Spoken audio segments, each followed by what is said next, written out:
Are we on?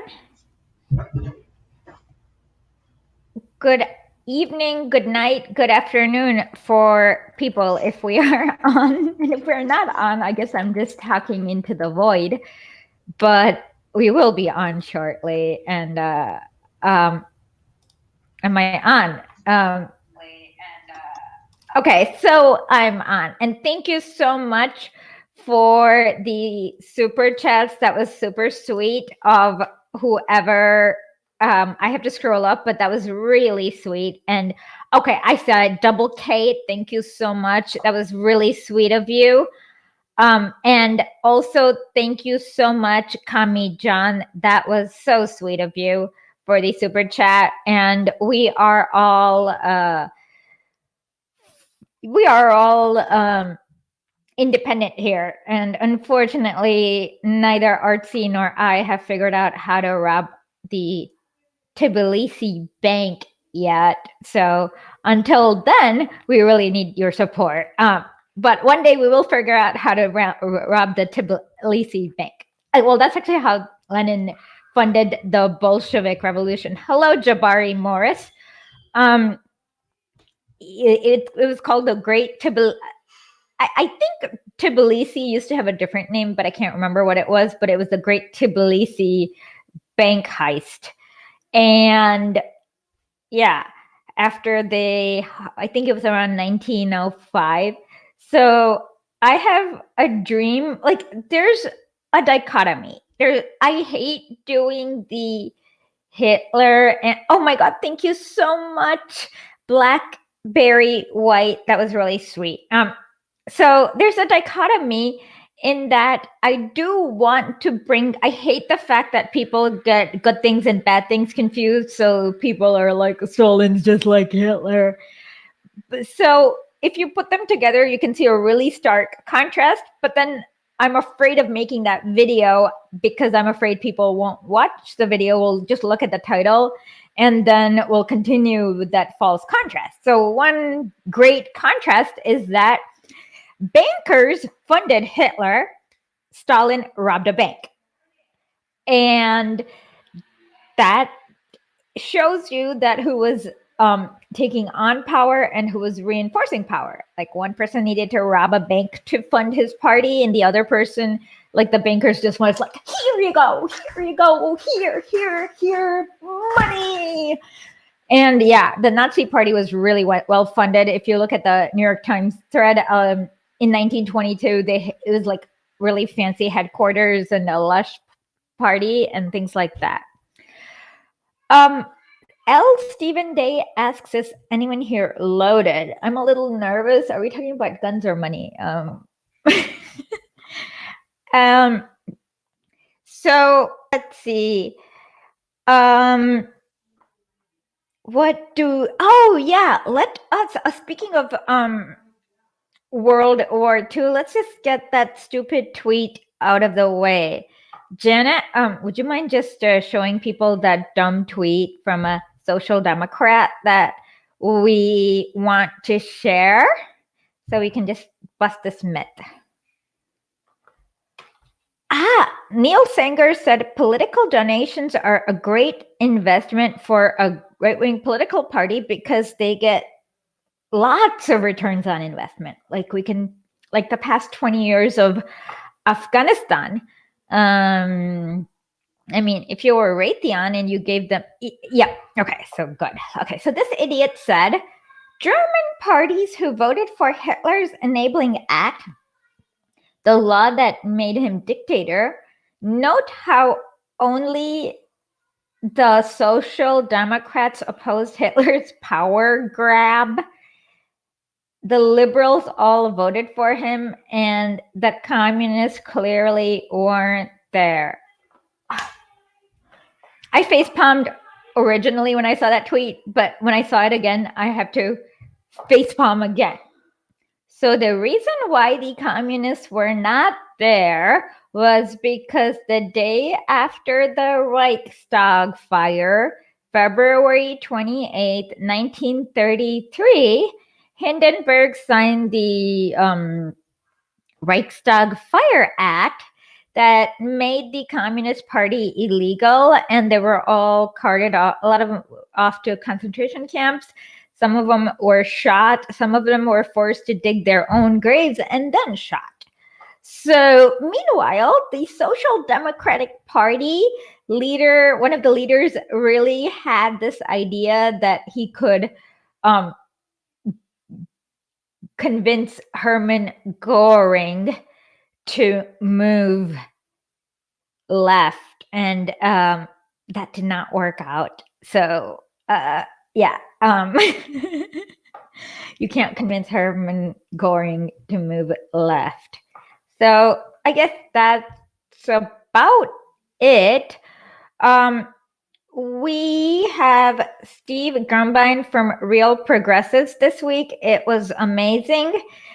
And we got to read the chapter 9 of Imperialism, the Highest Stage of Capitalism. And originally I was not sure reading the last part first, but now I think Steve is onto something, because I actually think he's onto something, because kind of like you see, because like all of you are kind of familiar with all the nonstop war we've been in, a lot of it kind of makes sense from your visual or from your life experience.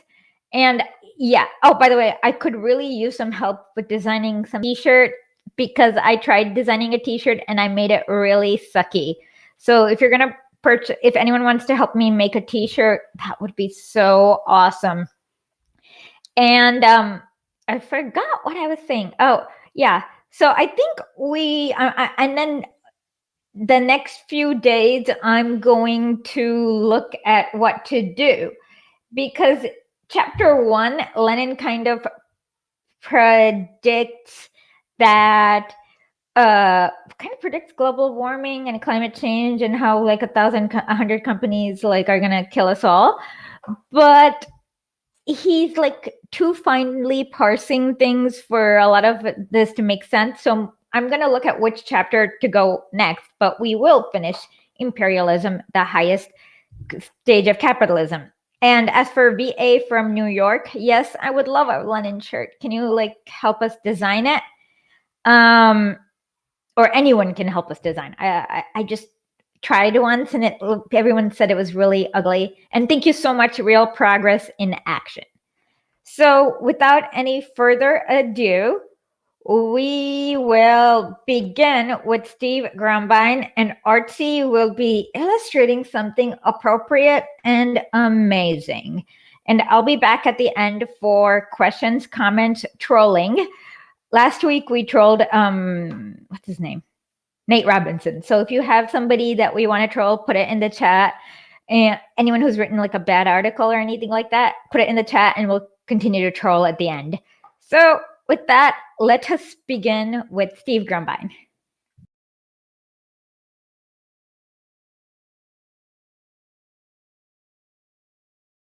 So today we have Steve Grumbine from the Real Progressives.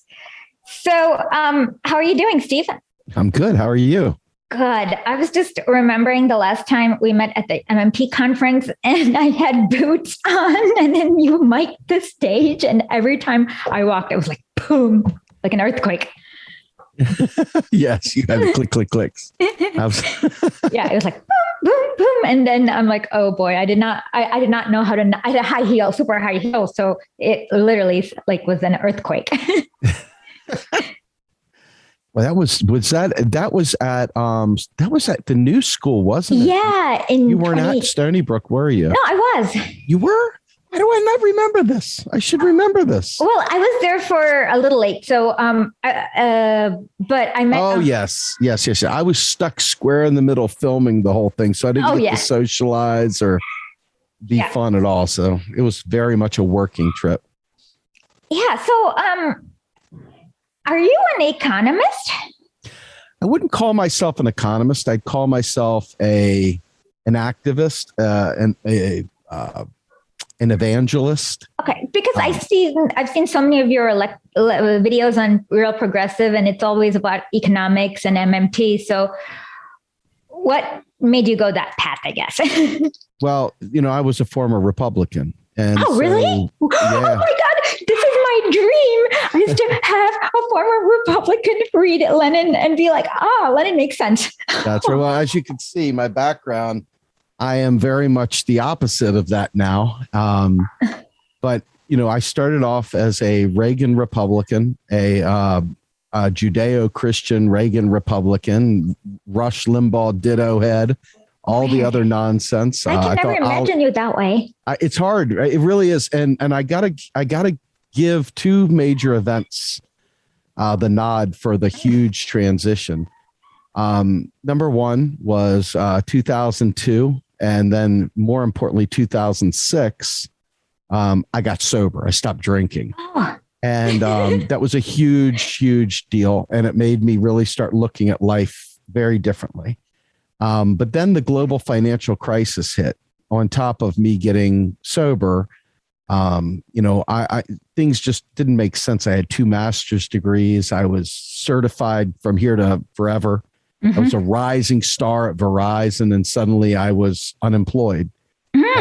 Lost my family, almost lost my home. Wow. And it made me really start thinking. And the MMTers saw me out there, and lefty MMTers, centrist MMTers, righty MMTers, all these MMTers came to me and explained MMT. It took a few years for me to get it, but once I got it, I was like, oh my God, every single pitch battle these stupid Democrats and these stupid Republicans are having is just a lie. It's a pitch battle. It's bullshit. It's a distraction. And so instead of going left, I kind of went left. I went to Ron Paul as a libertarian. I started finding that they were anti-war. They were anti-drug war. They were anti, bank bailouts. And, I kind of got that Occupy Wall Street vibe from them. And so I started becoming more aligned with them. And that was my first trajectory off of being a Republican. And then I started, I did not vote for Obama, but I kind of did a drive through in the Democratic Party. And then I ended up calling myself an MMT informed progressive. And now I'd call myself an MMT informed leftist. I'm not sure where I fit on the scale, but it doesn't matter. I'm all about solutions. So that's for me. One thing is that Lenin always talks about this. It's the idea of dialectical materialism. It's a method for, how there's the scientific method for chemistry. There is a similar way to analyze the world humans create, like with the economy, that's never done because obviously, then if you know what the game is, most people don't approve of that game. So I think if people start analyzing the world that humans create, like the economy, with the same kind of lens and critical eye that they do with chemistry or physics, I just have to say that reality brings you towards Karl Marx. I agree 100%. It's done that for me as well. Yeah, you don't have to worry about anything. So last week I was talking to this Swiss person about how to feel about this Afghanistan. And he was like, if all you really need to do is just translate Lenin's collected works. And if once you get the imperial powers out, the people will automatically just shove you there because it's a poor country. And so then you don't have to do any hot takes about whoever's in charge right now, because you know that it's not going to last if it's not democratic. Right. Yep. Absolutely. But what I do like about I would take 10,000 Ron Pauls over a single Kamala Harris. Just because Ron Paul voted against the Iraq war, he was voted against the Afghanistan war. And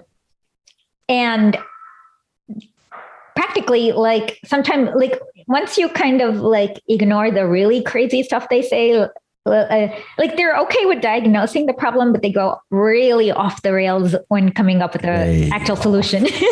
That's what I've noticed with libertarians. Like they're great with diagnosing the problem, but then the solution is just like, no, we can't have private militias like fighting over which court. I don't know, whatever. Really.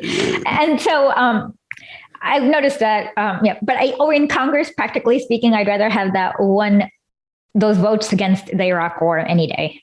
Yeah. Yep. There's even a broke clock can be right twice a day kind of thing. Mm-hmm. So I used to worship Ron Paul. I used to think he was the smartest guy in the world, and all his takes on the Federal Reserve, all his takes on these different things. But then I learned economics. Then I actually talked to the people that work at the Fed and actually the academics that know the plumbing inside and out. And it started making me realize how many things Ron Paul got wrong after he made his first sentence. And it was ridiculous. I mean, this is a guy who, when they had hurricanes, thought it was a good idea to put the poors at gunpoint to clean up the dead bodies. So I have a distinctly different view of Ron Paul today than I did back then. Okay. But to be fair, I mean, ending the drug war, regardless of where else he wants to go, is a huge deal. That's a big, big deal in restructuring society, and ending wars in general. Another huge idea that his time has come. I mean, what is it, 2021? It's time to not be a warring nation, period. I mean, yes, but that's the business model, unfortunately. So we need to have a complete, I mean, in theory, yes, I agree, but for it to practically happen, it needs to be like a whoosh, like a what do you call it? Like a restart button or like a jump switch or something like that.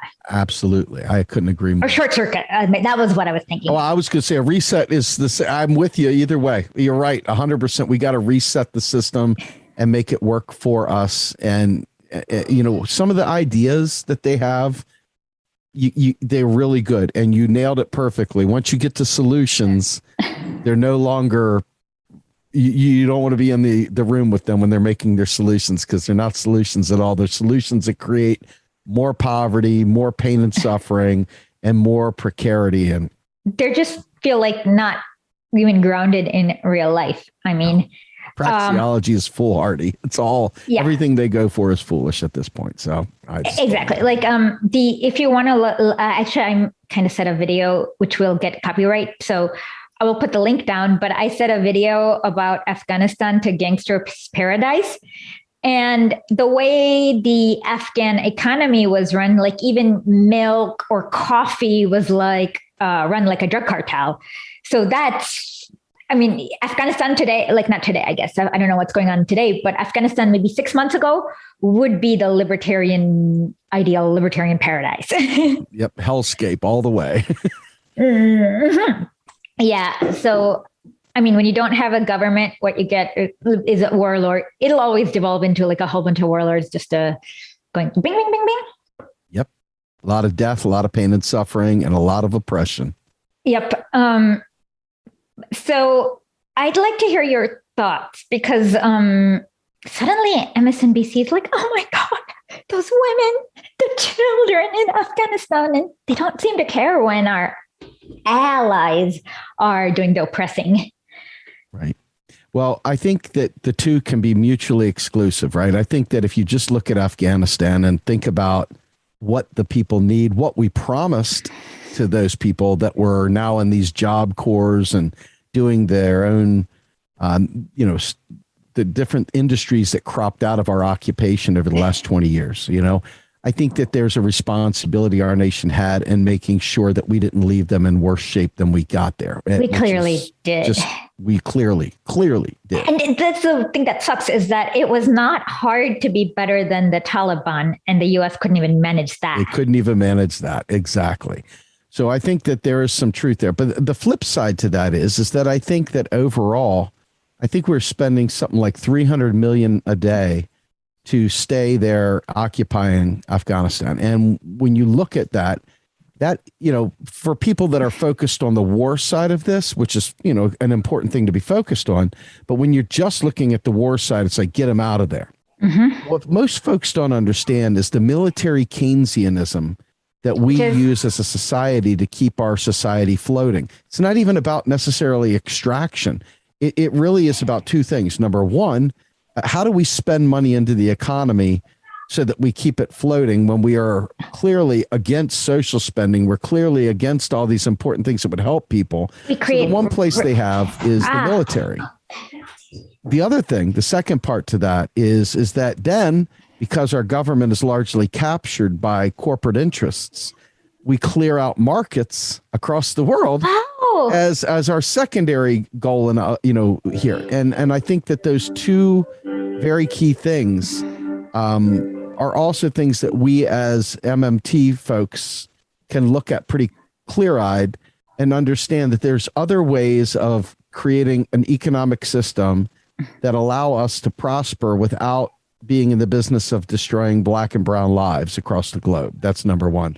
And number two, in terms of, real resources and markets and stuff like that, I mean, our federal government can offset any of that. So the idea of actually having these companies go out there and kind of dictate where we're going and so forth, I think is a tremendously bad precedent and very much a fascist thing to do, a corporatist fascist style of, public-private partnership style approaches to economic growth and development.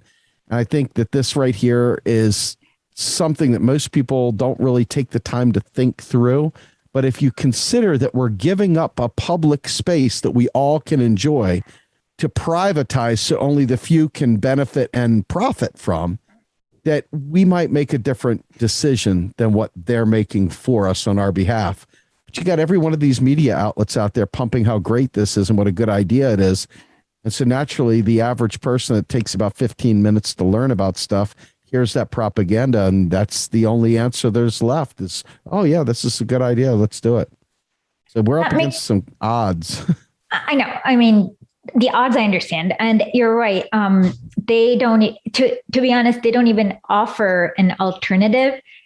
And when you privatize everything, literally what you get is Afghanistan, as it was, or whatever. And it's about as dystopian as you can get. Like, if in order to travel 150 miles in the Kandahar highway, you have to pay 20 random warlords tolls. Yep. Then I just realized, why do we call American warlords military contractors? Like, they're warlords too. Yes. But yeah, and it's so it seems like it's a good example to show what happens if you let just capitalism. Capitalism will never naturally run course. Of course, it has to be done through extreme violence, as it was done, 2 wars, 3 wars. God knows, is it 2 or 3 wars in Afghanistan? Whatever. It's been 30 plus years of war. Yeah. Well, you had Russia that, got their tail end handed to them trying to deal with the Afghans. I mean, the Afghans have proven time and again to be the most resilient people on the planet. Well, I mean, I would just be careful about this because the State Department loves making this false equivalency. But, the State Department, so Afghanistan had a democratic government between whenever they overthrew 1977, 8, till about when the warlords took over in 1992. So they had the State Department, the CIA, to dump in, it took 14 years and thousands of foreign fighters because they couldn't get locals to actually fight that war because it was very unpopular. That's why you needed the Saudis, you needed the Kuwaitis, and all the other scum of the earth. Even after the Soviets left, the democratic government in Afghanistan against US, Britain, and, the usual suspects. Sure. They took about 4 years to take over, come to Kabul. They lasted 4 years. And after the US left, whatever crap, obviously this is the opposite of a democratic government, but people didn't even feel the need to fight for a week for their war. Obviously they wouldn't I mean, there's no, if you look at I was looking at the past 6 months, and it's like, oh, these soldiers did not have boots. They did not have enough food. It's like, are you going to really die over this? Like, and they're not. That's why they surrendered.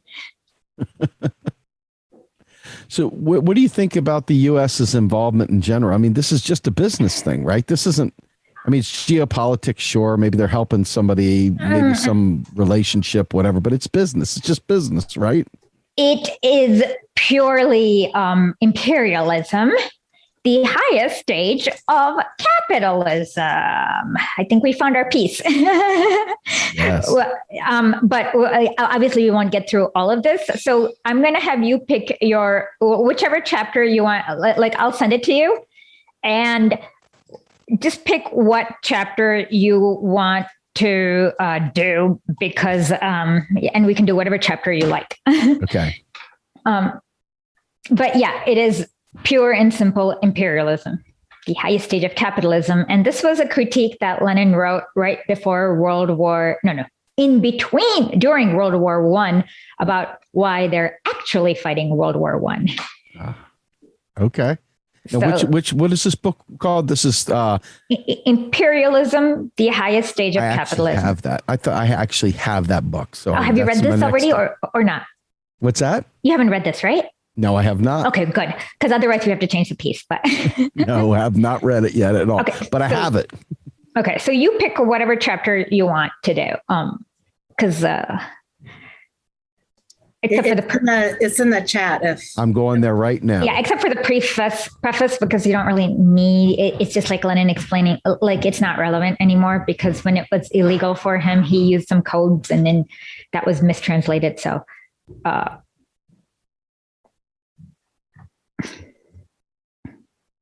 let's you know what? Let's literally jump to the critique of imperialism.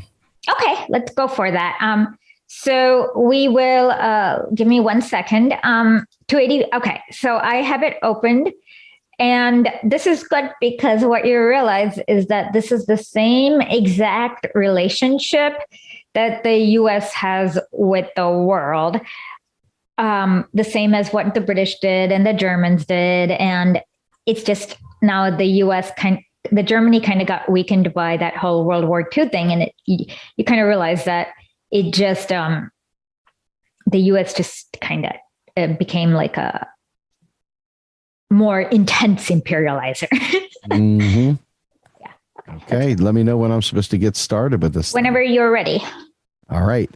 Vladimir Ilyich Lenin, Imperialism, the Highest Stage of Capitalism, a Popular Outline.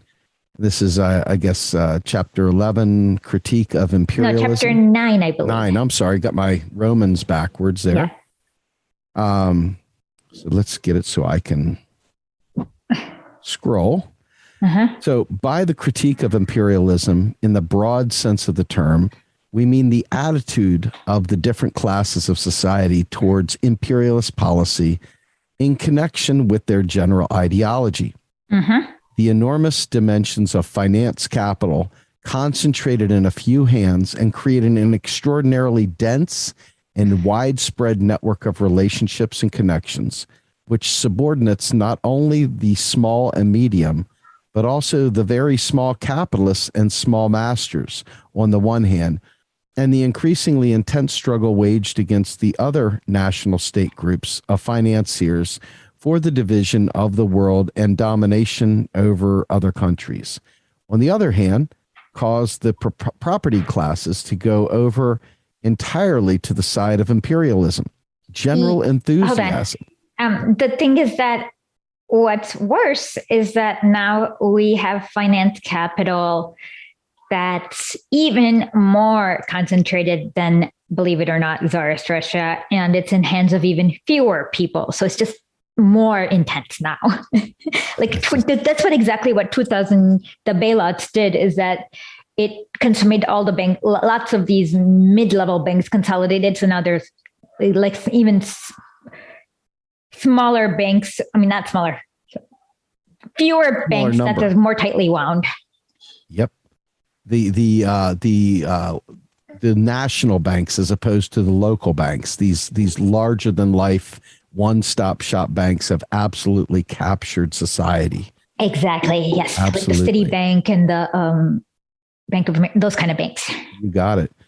Go ahead. So picking back up, general enthusiasm over the prospects of imperialism, furious defense of it, and painting it in the brightest colors. Such are the signs of the times.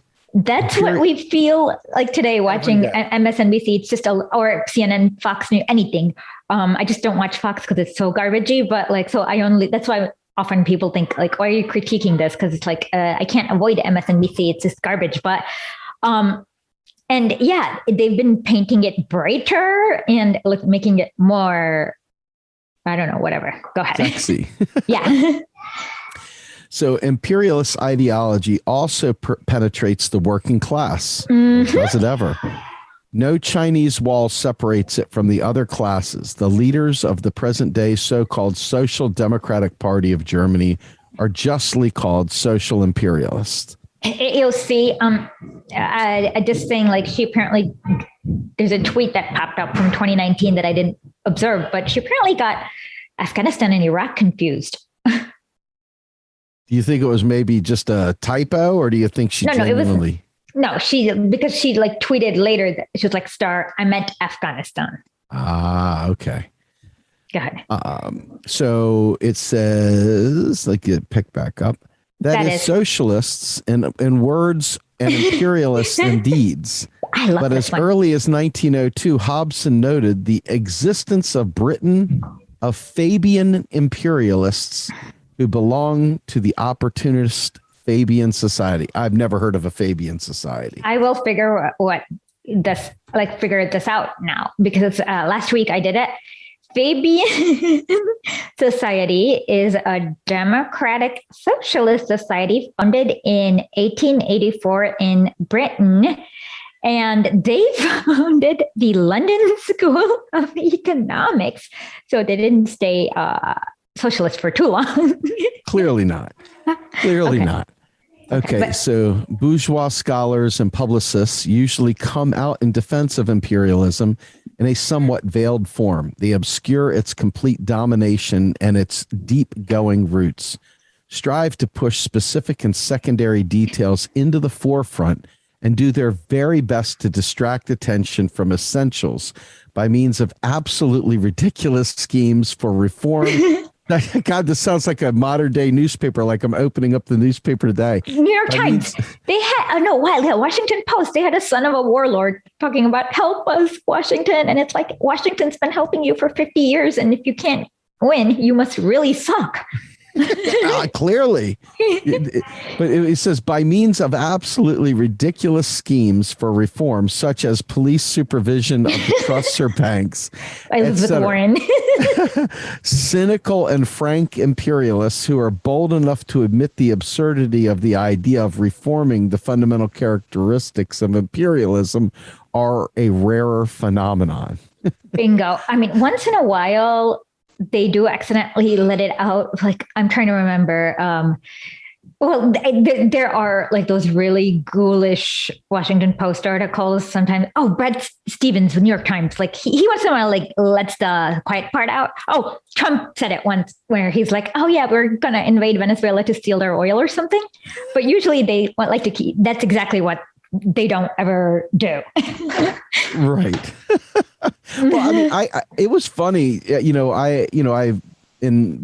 I guess Jimmy Dore the other day had a piece, one of his stand-up pieces, where he talked about Crystal Ball and Kyle and Bernie Sanders. And he talked about how Bernie demanded that Kyle not be part of the interview. And it went deeper down the hole. But when Crystal Ball tried to take Bernie to task for standing for Biden, and she said, and there's these wars and this and that and the other. And Bernie's like, yeah. And he just kept like, yeah, and her. And he was just trying so hard to move back to Biden's great, Biden's good, Biden. Now, I will give Biden this much credit. I mean, he did get us out of Afghanistan. And so even, like I said, a broke clock can be right twice a day. I'm still unsure about how voluntary the nature of this withdrawal was. Either. This So might be I'm, don't look a I'm, gift I'm horse waiting in the judgment. mouth. I'm waiting judgment. Like I said, I'm waiting for more facts before I make a judgment on this. I think that's smart too, by the way. Yeah.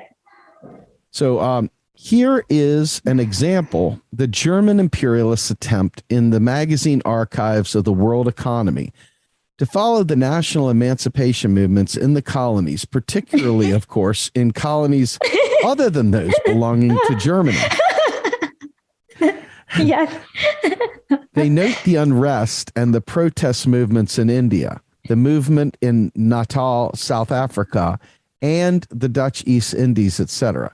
One of them commenting on the English report of a conference held on June 28th through 30th, 1910, of representatives of various subject nations and races of people of Asia, Africa, Europe, who are under foreign rule, writes as follows in appraising the speeches delivered at this conference. We are told that we must fight imperialism, that the ruling states should recognize the right of subject peoples in independence, that an international tribunal should supervise the fulfillment of treaties concluded between the great powers and the weak people. Further than the expression of these pious wishes, they don't go. We see no trace of understanding of the fact that imperialism is inseparably bound up with capitalism in its present form, and that therefore an open struggle against imperialism would be hopeless unless perhaps the fight were to be confined to the protests against certain of its especially aberrant excesses. Since the reform of the basis of imperialism is a deception, a pious wish, since the bourgeois representatives of the oppressed nations go no further forward, the bourgeois representative of an oppressing nation further backward to servility towards imperialism under the cover of the claim to be scientific. That is also logic. Yep. Exactly. Like this is what we see. Like, oh, you have to be realistic. It's pie in the sky. Blah blah blah. Think of our national security, and nothing threatens the national security. Like that's just utter nonsense. But whatever. Par for the course. Yeah. The questions as to whether it is possible to reform the basis of imperialism, whether to go forward to the further intensification and deepening of the antagonisms which it engenders, or backwards towards allaying these antagonisms, are fundamental questions in the critique of imperialism.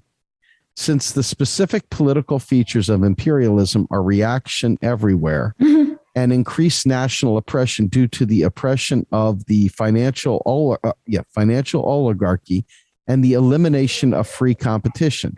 A petty bourgeois democratic opposition to imperialism arose at the beginning of the 20th century in nearly all imperialist countries. Kautsky not only did not trouble to oppose, was not only unable to oppose this petty bourgeois reformist opposition, which is really reactionary in its economic basis, but became merged with it in practice. And this is precisely where Kautsky and the broad international Kautskyan trend deserted Marxism. I got to tell you, one of the things that's jumping out at me is, can you imagine if Lenin were around for World War II? Can you imagine what Lenin's critique of that whole endeavor might be? He probably would be like, I was right. Like, well, because what happened with Karl Kautsky is that he, like, after he sells out the Second International, he doesn't even get rewarded for it. His dies in a concentration camp, and then he dies in exile and penniless because the Nazis just are not grateful for all the imperialist cover he gave them. So Lenin would probably talk about how he was right and Kautsky's wrong. Yeah, he's, as you said before, Lenin is like the perfect Twitter troll. Oh yeah, like I said, I mean, he's written for and this is sometimes why Jacobin magazine irritates me, because like most people would not know who Karl Kautsky is, the head of this German Social Democratic Party, unless you read Lenin. And if you read Lenin, you'd know that he was like, one thing you should know is he was wrong. But Jacobin I have no idea why, but every few months they keep writing these articles trying to rehabilitate Karl Kautsky.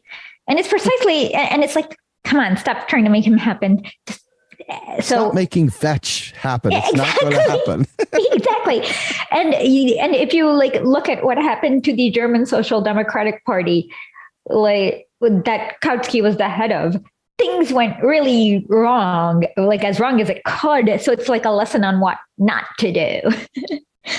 Exactly. Okay. And hold on. One thing is I'm still partway through this. It's her name is like Donna Harsh, and she wrote a book about the German Social Democratic Party from the 1920s and 30s.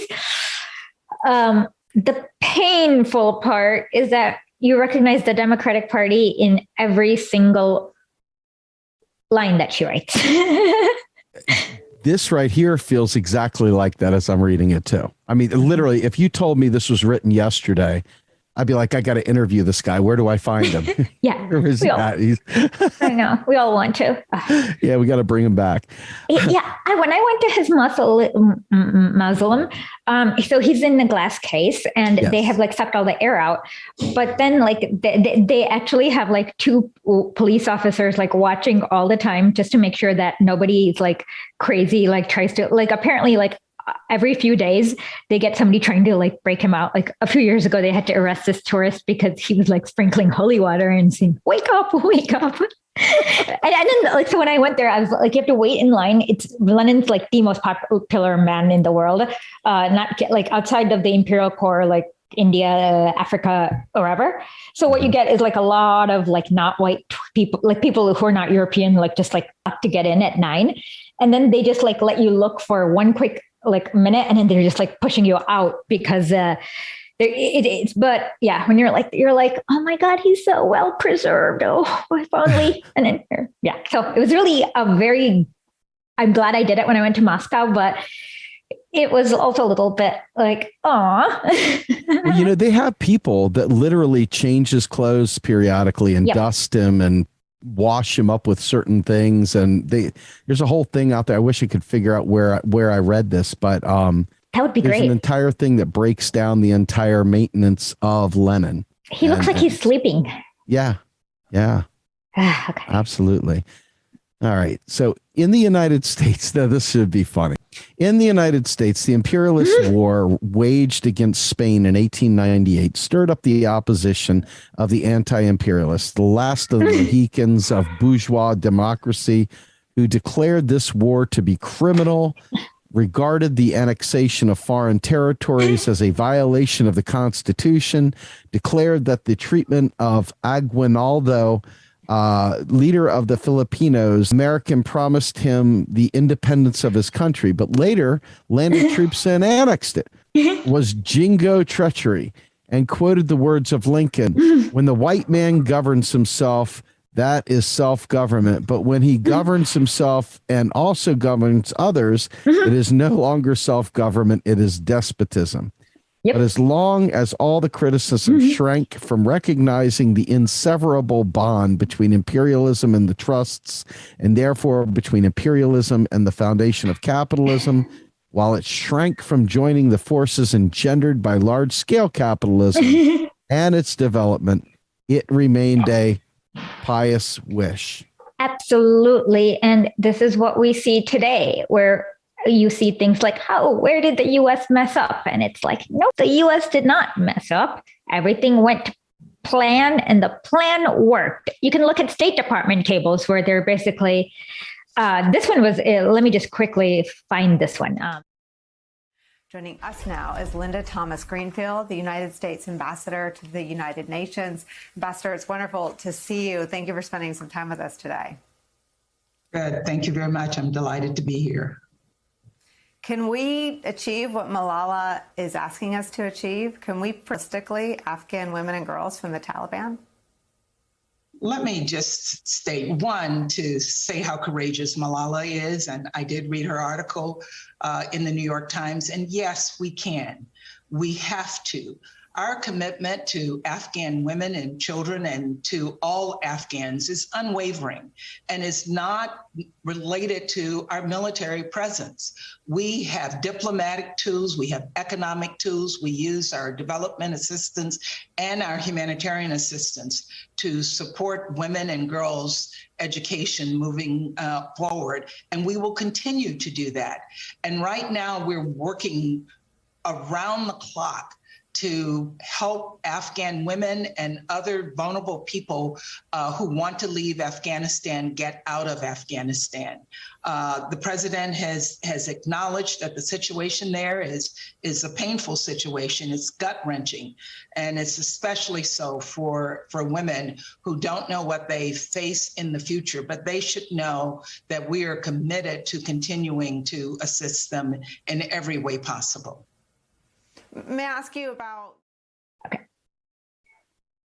Okay. Part 4. Scroll down.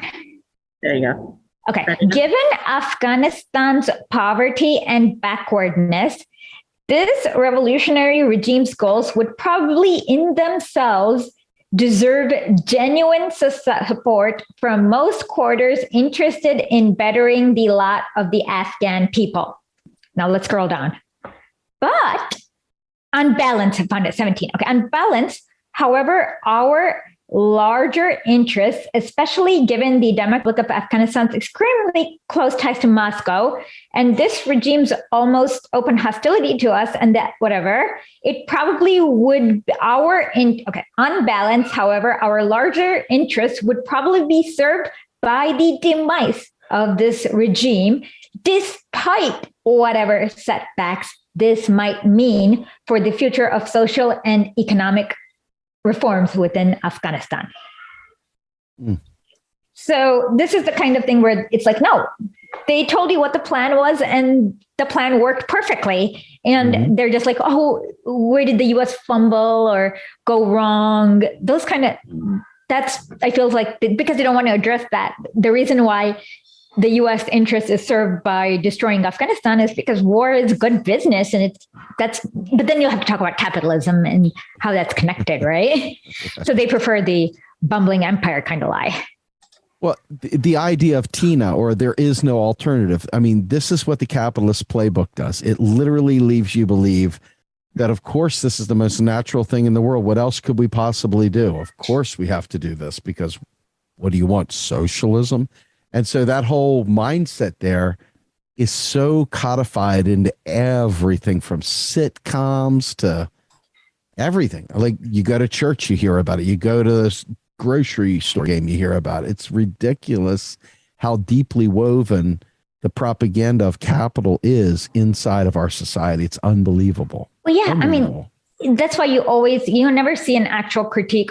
And this is a publicly available document that's been around since maybe 9 years now.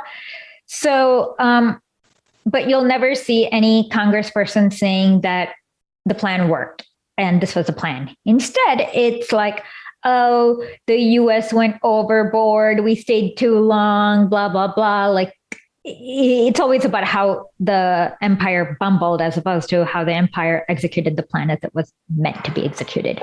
And it was very profitable for the defense country. Like it was very profitable for those who it was meant to be profitable for. Absolutely. It was no mistake by design. Yeah. So this is also the main attitude taken by Hobson in his critique of imperialism. Hobson anticipated Kautsky in protesting against the inevitability of imperialism argument, and in urging the necessity of increasing the consuming capacity of the people under capitalism. The petty bourgeois point of view in the critique of imperialism, the omnipotence of the banks, the financial oligarchy, etc., is adopted by the authors I have often quoted, such as Agad, A. Landsberg, L. Eschwege, and among the French writers, Victor Berard, author of the superficial book entitled England and Imperialism. I like that, superficial, which appeared in 1900.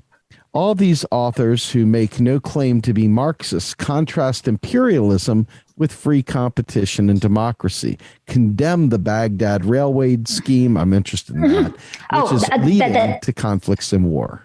Okay. So what happened? Okay. So after the Ottoman Empire, it was like a really stupid idea, but after the Ottoman Empire disintegrated, was taken down, the German government back then wanted like some crazy railway to go like from, I guess, Turkey to Baghdad, Istanbul to Baghdad.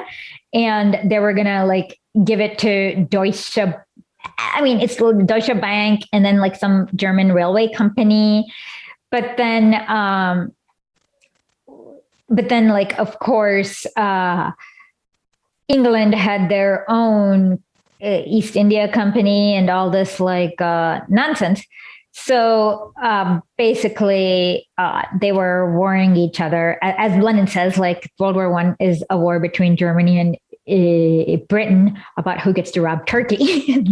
That's more or less it.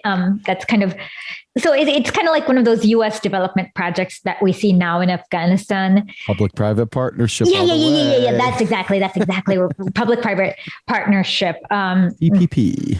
Yeah, exactly. Go ahead. So that's exactly what.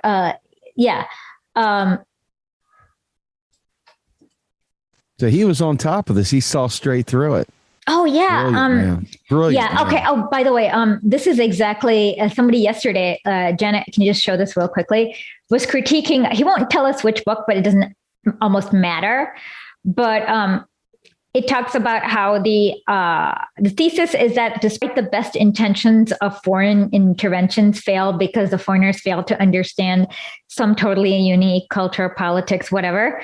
Mm-hmm. But then this is literally the thing, is that they are meant to not understand because it's meant to be profitable for people. Like them not understanding makes them money. Right? Yeah. So, that's what we see too. Exactly like that book that Lenin's talking about English imperialism written by French people and they're, yeah. Okay, so I'm going to start back on the top of that sentence because it goes into one of those colon moments. So I want to make sure I capture it all. Mm-hmm. This is all these authors who make no claim to be Marxists, contrast imperialism with free competition and democracy, condemn the Baghdad railway scheme, which is leading to conflicts and war, utter pious wishes for peace. This applies also to the compiler of international stock and share issue statistics, A. Neimark, who, after calculating the thousands of millions of francs representing international securities, exclaimed in 1912, "Is it possible to believe that peace may be disturbed? That in the face of these enormous figures, anyone would risk starting a war?" Such simple-mindedness on the part of the bourgeois economist is not surprising. Moreover, it is in their interest to pretend to be so naive and to talk seriously about peace under imperialism. Yes. But what remains of Kautsky's Marxism, when in 1914, 1915, and 1916, he takes up the same bourgeois reformist point of view and affirms that everybody is aggrieved, imperialists, pseudo-socialists, and social pacifists. On the matter of peace, instead of an analysis of imperialism and an exposure of the depths of its contradictions, we have nothing but a reformist pious wish to wave them aside and evade them. Yes. Okay. Well done. Yep. So here is a sample of Kautsky's economic criticisms of imperialism. Oh, nowadays it's gotten worse. They don't even bother with this part. Okay. He takes the statistics of the British export and import trade with Egypt for 1872 and 1912.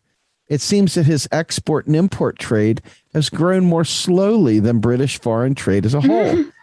From this, Kautsky concludes that we have no reason to suppose that without military occupation, the growth of British trade with Egypt would have been less simply as a result of mere operation of economic factors. The urge of capital to expand can be best promoted not by the violent methods of imperialism, but by peaceful democracy. This argument of Kautsky's, what's that? They haven't changed. Not a bit. Not a bit. So this argument of Kautsky's, which is repeated in every key by his Russian armor bearer and Russian shielder of the social chauvinists, Mr. Spectator, constitutes the basis of Kautskyan critique of imperialism. By the way, that is why he's basically saying they're just watching on. Is that it? No. It's really funny because Lenin's like has a little bit of, I suspect, ADHD, because according to the notes, it's like this footnote placeholder. So he's supposed to put like somebody real for Mr. Spectator, but I think he forgot or something. That's funny. Okay. All right. So where did I? Mr. Spectator constitutes. Yes, Mr. Spectator constitutes the basis of Kautskyan critique of imperialism. And that is why we must deal with it in greater detail. We will begin with a quotation from Hilferding, whose conclusions Kautsky on many occasions, and notably in April of 1915, has declared to have been unanimously adopted by all socialist theoreticians. Now, why do I get the impression that's not true? Well, because what happened is that there was a split. Kautsky was supposed to not vote for the war credits for Germany, and the German Social Democratic Party betrayed, kind of like what the Democrats did with the Iraq War. They totally betrayed every other socialist in the world. So there was basically a split in the socialist movement, and it's very related to kind of like the racism or the colonialism, in that all the countries we call third world countries were on Lenin's side, and all the countries that we call NATO were on Kautsky's side. So the Socialist Party split into two, with Lenin and in fact, like Ho Chi Minh, he explains why he went towards Lenin is because Lenin was not like a total racist shithead like everyone else, and they believed people and deserved autonomy. Yeah. Okay. So it is not. So what he means by all unanimous, all social, he basically means like imperial, like basically gotcha. France, Germany, America, all the like the imperial socialists, I guess. I got you. Okay. So in quotes, it is not the business of the proletariat, writes Hilferding, to contrast the more progressive capitalist policy with that of the now bygone era of free trade and of hostility towards the state. Now, I got to tell you, when did the bygone era of free trade and hostility toward the state ever happen? I mean, that unfortunately did not. Exactly. The reply of the proletariat to the economic policy of finance capital to imperialism cannot be free trade, but socialism. The aim of proletarian policy cannot today be the ideal of restoring free competition, which has now become a reactionary ideal, but the complete elimination of competition by the abolition of capitalism. That's a word salad. It's a word salad, but what I'm hearing him say is this is like that, turning that switch on and off right there. Boom. That's like the reset button, if I'm not reading it incorrectly. Maybe. Kautsky broke with Marxism by advocating in the epoch of finance capital a reactionary ideal, peaceful democracy, the mere operation of economic factors. For objectively, this ideal drags us back from monopoly to non-monopoly capitalism and is a reformist swindle. I agree. It's like expecting the banks to break themselves up on their own. Yeah. Like he's like wants to go back like one step, and you can't ever go back to what it used to be before they crashed the economy. Well, exactly. I mean, in the one podcast we do, the New Untouchables, we're dealing with the whistleblowers. We're dealing with the people who were on the ground in Congress, in giving testimony, et cetera, about the corruption and crimes of the banksters and the elite control fraud and the absolute bifurcate. I mean, they are literally so separated from our reality. It's not even funny. And there's no penalty for it. And we're going through this now. And you know for a fact that without having significant regulation with teeth and actually an apparatus to ensure that these folks only do what they say, what we tell them they can do. It's not their right. It's the state, the people's right. And when you think about that, we have literally been hand waved away with this, but right under our nose, as you watch houses being foreclosed on with fraudulent paperwork, you see fraudulent behavior from the judges. You see fraudulent behavior from the states who are trying to elevate prices of housing and the appraisals. You see fraudulent work in the mortgage houses and the robo signings and the rocket dockets for foreclosure, on and on and on. This is elite bourgeois type control fraud that is 100% part and parcel with that sick, perverse marriage of the state and the banks. And it's in that moment where you realize it's not the government leading the charge, it's the banks leading the charge. And the banks in turn influence Congress because Congress doesn't understand what banking is. So they just take what they say. And this circle keeps going until it races into the bottom. And by the time regular people figure it out, they've already left with the bag. And Lenin was ahead of his time here, clearly. Clearly ahead of his time. Yeah, I mean, okay, so there's a lot to unpack here. I just have a few quick questions. Sure. So this is after the what do you call it? The bill that the Dodd-Frank Act, and it's like so all this happened after the mortgage crisis from 2008.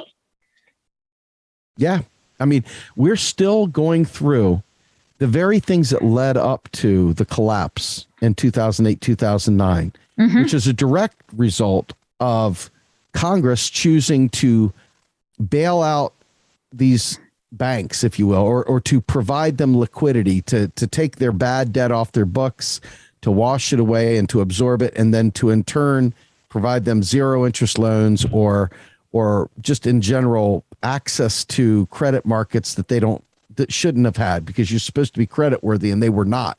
On and on and on. The circle jerk inside of that little sphere had been going on since before this, back to the savings and loan crisis in the late 80s and 90s. But Bill Clinton, when he and Sandy Weil got rid of Glass-Steagall, they went ahead and set the stage for the real grotesque, things that occurred over the next several years. And as you watch the asset inflations from 2001, 2002, up through 2006, when all of a sudden, right there on the heels, all of a sudden, all that bloated housing prices started dropping because of all the shadow banking and all the bets on top of bets on top of bets, these CDOs and all these other debt instruments that they were able to use to get people to take on huge mortgages with the full understanding that they were going to fail. Okay. And they walked away with the profits and they let everyone fail. So ultimately, the people never received any relief. Now, the problem is that Dodd-Frank is a toothless wonder. There's nowhere near enough regulators. There's nowhere near enough auditors. There's still absolutely zero people getting arrested. I mean, getting Bernie Madoff arrested and so forth, they tried to hang that up like that was some big deal. And the fact of the matter is that Bernie Madoff was a piker. He was a small-time bit player in this thing compared to the real overarching fraud that's going on even now. I can't even imagine how Lenin could have written about that crisis, how penetrating and incisive it would be. The people like Bill Black, who are the experts in this area, are lonely voices raising their hands, screaming out, amongst the crowd. I mean, you even have, ironically, and this is very ironic, you even have Republican right-wingers like Art Wilmarth and others that are absolutely, Richard Bowen, who's a huge whistleblower. But these are both Christian men. They're both very conservative, et cetera. But they even see the crime going on. They are out there literally risking life and limb. And again, right wingers risking themselves to bring about the end of that corruption. It is amazing in your face how bad this is. And, it never, obviously, once you remove the regulations, once you remove the oversight, capital will not contain itself. It will do whatever it takes to make more and more money, and it will leave anyone and everyone behind as it just runs roughshod through everyone's lives. And we see people defending tooth and nail the ideals of capitalism, which is just there are no insane. ideals, in my opinion, because they'll change their ideals to, it's like, make profit for me, the banker. That's it. Like, that's the only ideal. And there aren't actually any other ideals because all these ideals keep changing whenever it's convenient for them. Whatever right? it takes to make money. Well, yeah. And unfortunately, that's because people like in the first world, I mean, what you notice is that like people in the first world are like so easy to fool. But people, yeah. And unfortunately, these are the people they're comfortable enough that you can manufacture their consent. Otherwise, the US would be having to wage a war against the people. And there are people you can't manufacture the consent of. And those are the people that it wages the war against, is what I noticed. Absolutely. Opposition means you're the enemy, period. Anytime you raise an objection, you're the enemy. And you've got to be silenced. You've got to be eliminated. And this has happened throughout history. And Lenin clearly is ahead of his time on this subject. Getting back to it, says trade with Egypt or with any other colony or semi-colony would have grown more without military occupation, without imperialism, and without finance capital. What does this mean? That capitalism would have developed more rapidly if free competition had not been restricted by monopolies in general, or by the connections yoke, i.e., also the monopoly of finance capital, or by the monopolist possession of colonies by certain countries. Kautsky's argument can have no other meaning, and this meaning is meaningless. Let us assume that free competition without any sort of monopoly would have developed capitalism and trade more rapidly. But the more rapidly trade and capitalism develop, the greater is the concentration of production and capital, which gives rise to monopoly. And monopolies have already risen precisely out of free competition. Yes. Absolutely. I mean, that is the entire catch-22, is that, of course, on top of it, for Egypt, when capitalism, I guess, well, Egypt back then, but I guess now it would probably be something like Congo, where like advancement of capitalism just means more child labor, child diamond miners. Yeah. Artisan miners is what I did not know that. Like that's the like economist code for child slave mines is like artisanal mines as small scale artisanal mines. Oh my goodness. Yeah. And that's what happens with like, so for you, it might be decent, but downstream, it's like, it gets worse and worse. Oh yeah. Shit rolls downhill, literally. Mm-hmm. It's the opposite of trickle down. What is it? Trickle up poverty? I don't know. You know what? Instead of trickle down of prosperity, it's trickle up misery or something, right? I'll have to think on that one. I'm not sure of the analogy yet, but it's there. I see it. Yeah. It says, even if monopolies have now begun to retard progress, it is not an argument in favor of free competition, which have become impossible after it has given rise to monopoly. I got to tell you, one of the things as a former libertarian, the anarcho-capitalists are like free competition at all costs. Doesn't matter. Get out of our way. They have literally fellatiated Ayn Rand. They don't have even literally know taken what that whole competition is like. How am I going to like build an entire factory to manufacture chips? I don't know. You know what I mean? It's insane. And like, I remember years ago debating these subjects, and I was such a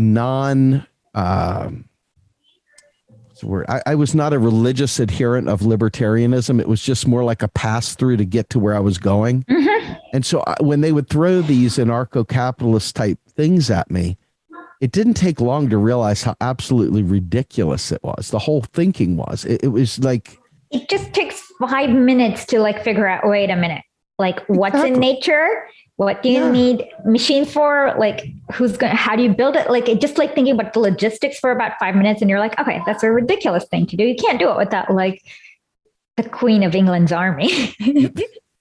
No, absolutely not. Yeah. So he starts, whichever way one turns Kautsky's argument, one will find nothing in it except reaction and bourgeois reformism. Sounds very familiar, right? Even if we correct this argument and say, as Spectator says, back to Spectator, that the trade of the colonies with Britain is now developing more slowly than their trade with other countries, it does not save Kautsky, for it is also monopoly, also imperialism that is beating Great Britain. Only it is the monopoly and imperialism of another country, America, Germany. Now, I want to say this. I feel so bad for Lenin, because if he just had a PC at that time, he could have gone in his Word document, done word search for Spectator, and put, Billy Bob or whoever he's talking to. And he would have been done. He would have been fully edited, right? Yeah. Anyway, if it is known that the cartels have given rise to a new and peculiar form of protective tariffs, i.e. goods suitable for export are protected, Engels noted this in volume 3 of Capital. Now that's a deep dive I haven't gotten to, let me just tell you. Engels is a better writer than Marx. Yeah, I agree with you. I've read, unless Marx is Marx writes in German, so I could be wrong, and he might be great in the original. It sounds weird to say that in the original German, but with whatever I can read, Engels is a lot better. Yeah, I mean, I know that the two were tied at the hip. They were BFFs, and Engels was pretty much the understudy of Marx, even though I think No. Engels was a little bit, okay, Marx was the good cop and Engels was the bad cop.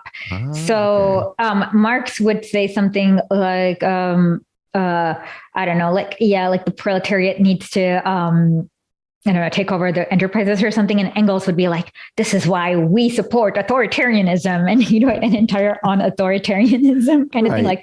And so that's why they always try to separate the two and try to give you Marx without Engels, because it was like a good cop, bad cop routine that they had perfected.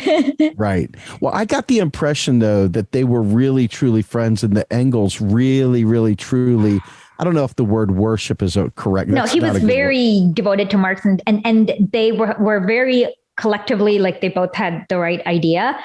I just Engels was a little bit much more edgy on everything, if that makes sense. Right. Absolutely.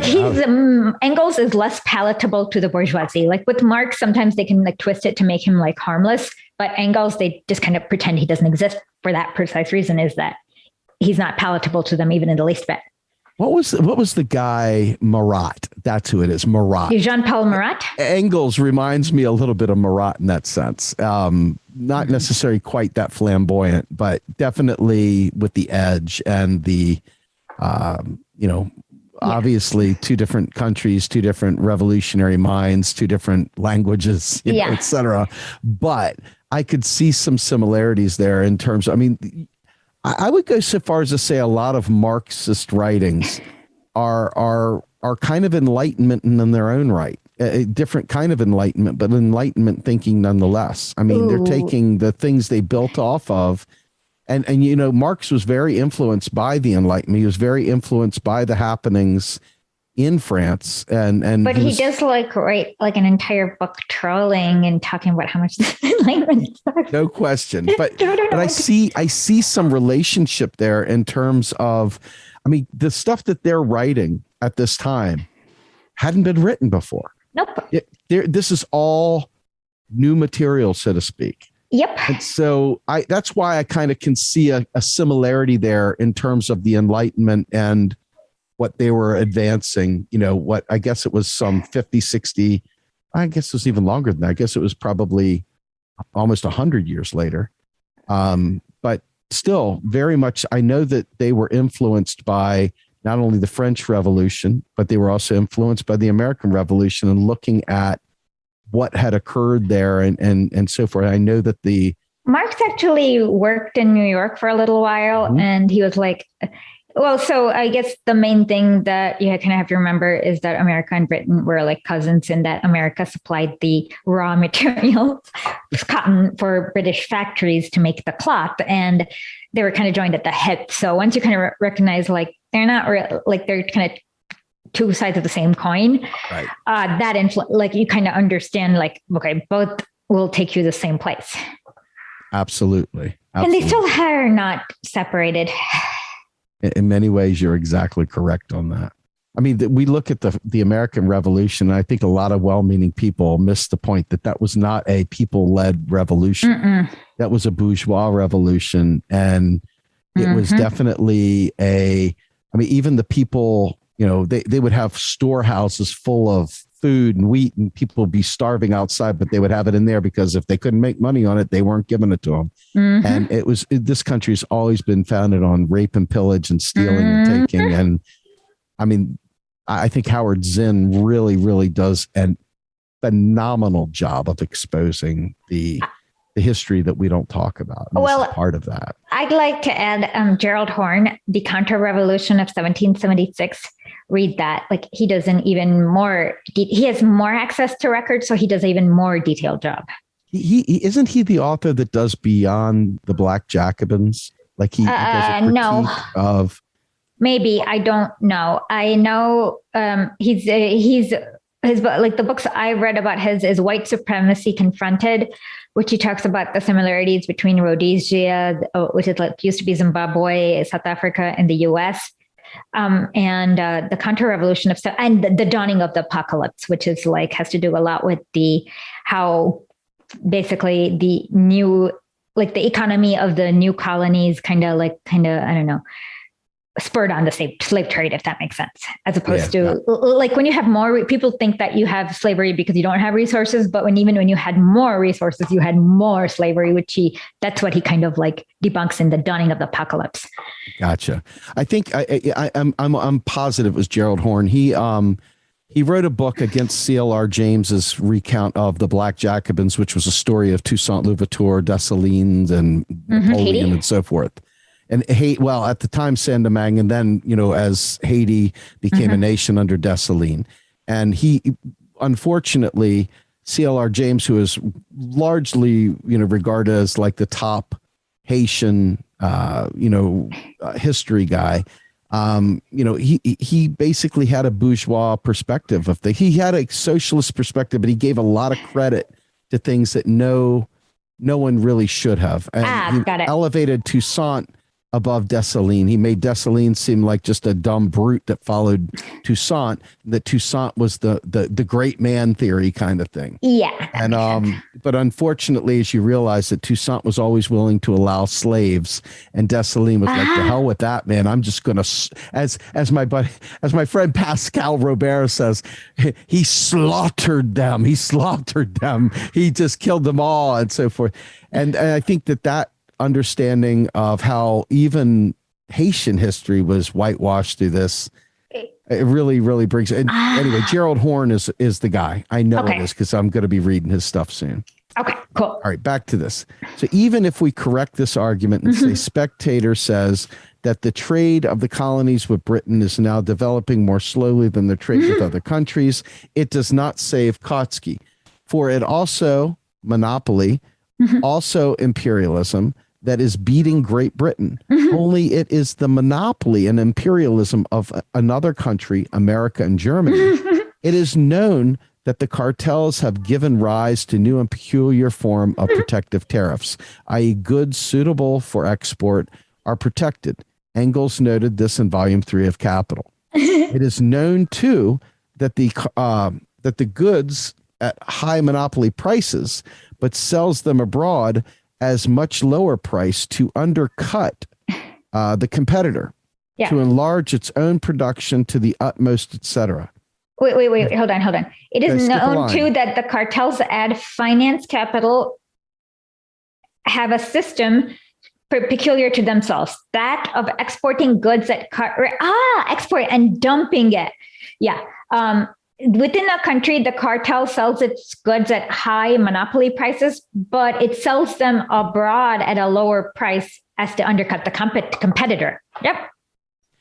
There you go. And now we see how imperialism works, right? That's what the U.S. Monopoly does. And imperialism. Yep, that's how the U.S. Whatever. Go ahead. To enlarge its own production to the utmost. It said, if Germany's trade with the British colonies is developing more rapidly than Great Britain's, it only proves that German imperialism is younger, stronger, and better organized than British imperialism, is superior to it.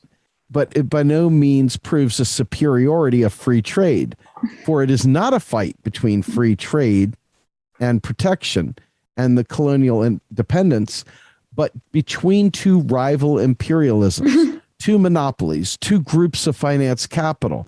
The superiority of German imperialism over British imperialism is more potent than the wall of colonial frontiers or protective tariffs. Use this as an argument in favor of free trade and peaceful democracy is banal. It also, it means forgetting the essential features and characteristics of imperialism, substituting petty bourgeois reformism for Marxism. And what we now notice is that Britain and Germany and the US, like NATO, all of them are now on the same team that they've consolidated themselves. So now you don't even have the competition between imperial powers. Now you have one superpower. Well, I mean, you go back to, the American Revolution once again, and it's quite clear that the U.S. was not competing at the lowest levels for that war. It was, once again, bourgeois fighting for the keep of their own spoils, Yes. for their own brand of imperialism. And they didn't want to have to give that money or the product or whatever tithes and, whatever to England. And so this was not about people. This was about expanding to a new form of imperialism. Yep. And that's what the US and Britain did in World War II, essentially, is that. And that's why actually what people don't know that I'm actually releasing an article today is that there were like at least 10 offers to unite Germany under no conditions, like even in 1952, right before Stalin died. He offered to unite with no preconditions, but they knew that they could not monopolize this like world that way. And they rejected it but then like 50 years later, we got all the Iraq, Afghanistan, Yugoslavia, all those wars, but it's just like putting all the imperialists onto the same team and consolidating their businesses together. Yeah. It doesn't sound like a good plan for regular people, does it? That's why everything's gotten worse for us. Indeed. It's weird because, as automation makes our lives a little easier, as we have nicer things that are available to us that were not available back then and so forth, I can't say that people are happier. And, I think people are comfortable in some ways, but I think people are quite miserable.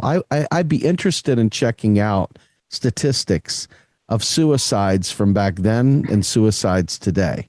I'll bet you that even though there was a lot more murders in different ways, at least on paper, that people were probably more happy then. Than they are today. I could be wrong. I could be way wrong, but I can't get in a time machine. Yeah. I can look at today and see all the spoils and see how miserable everyone is. So it doesn't make sense, right? It doesn't make sense. It shouldn't make sense. Like, I guess it should be different. That's the contradiction, right? That's part of your dialectical materialist. Exactly. View. Absolutely. And, it's interesting because I look at dialectical materialism, and one of the things that jumped out at me, and I use this analogy all the time. I don't know if it's right or not, but it works for me. I'd like to be corrected if I'm wrong. The idea is I'm looking at a telephone pole and the sun is shining above us. And one way it's casting a long shadow. But if I'm on the other side of the pole is dark. Yes. I don't see anything different. It's just dark. But on the other side, the light's hitting it and it looks like a totally different pole. I might describe it as gray. I might describe it as white, but on the other side, I may say dark brown or black even. You're actually mentioning a very good philosophical thought experiment. It's very similar to this. Like it has to do with like people in a ladder in a well. And depending on where you're in the ladder, like it's a different level. How do I I don't know what it's called, but yes, you're actually describing a famous philosophical experiment about dialectical materialism that I can't think of right now. It sounds a lot also like Plato's cave. I mean, yeah, that's it. It is Plato's cave. Yeah. So, or is it Aristotle's cave? Plato, I don't know, one of the guys. I think I had it right. Exactly. It is. That's exactly it. It is.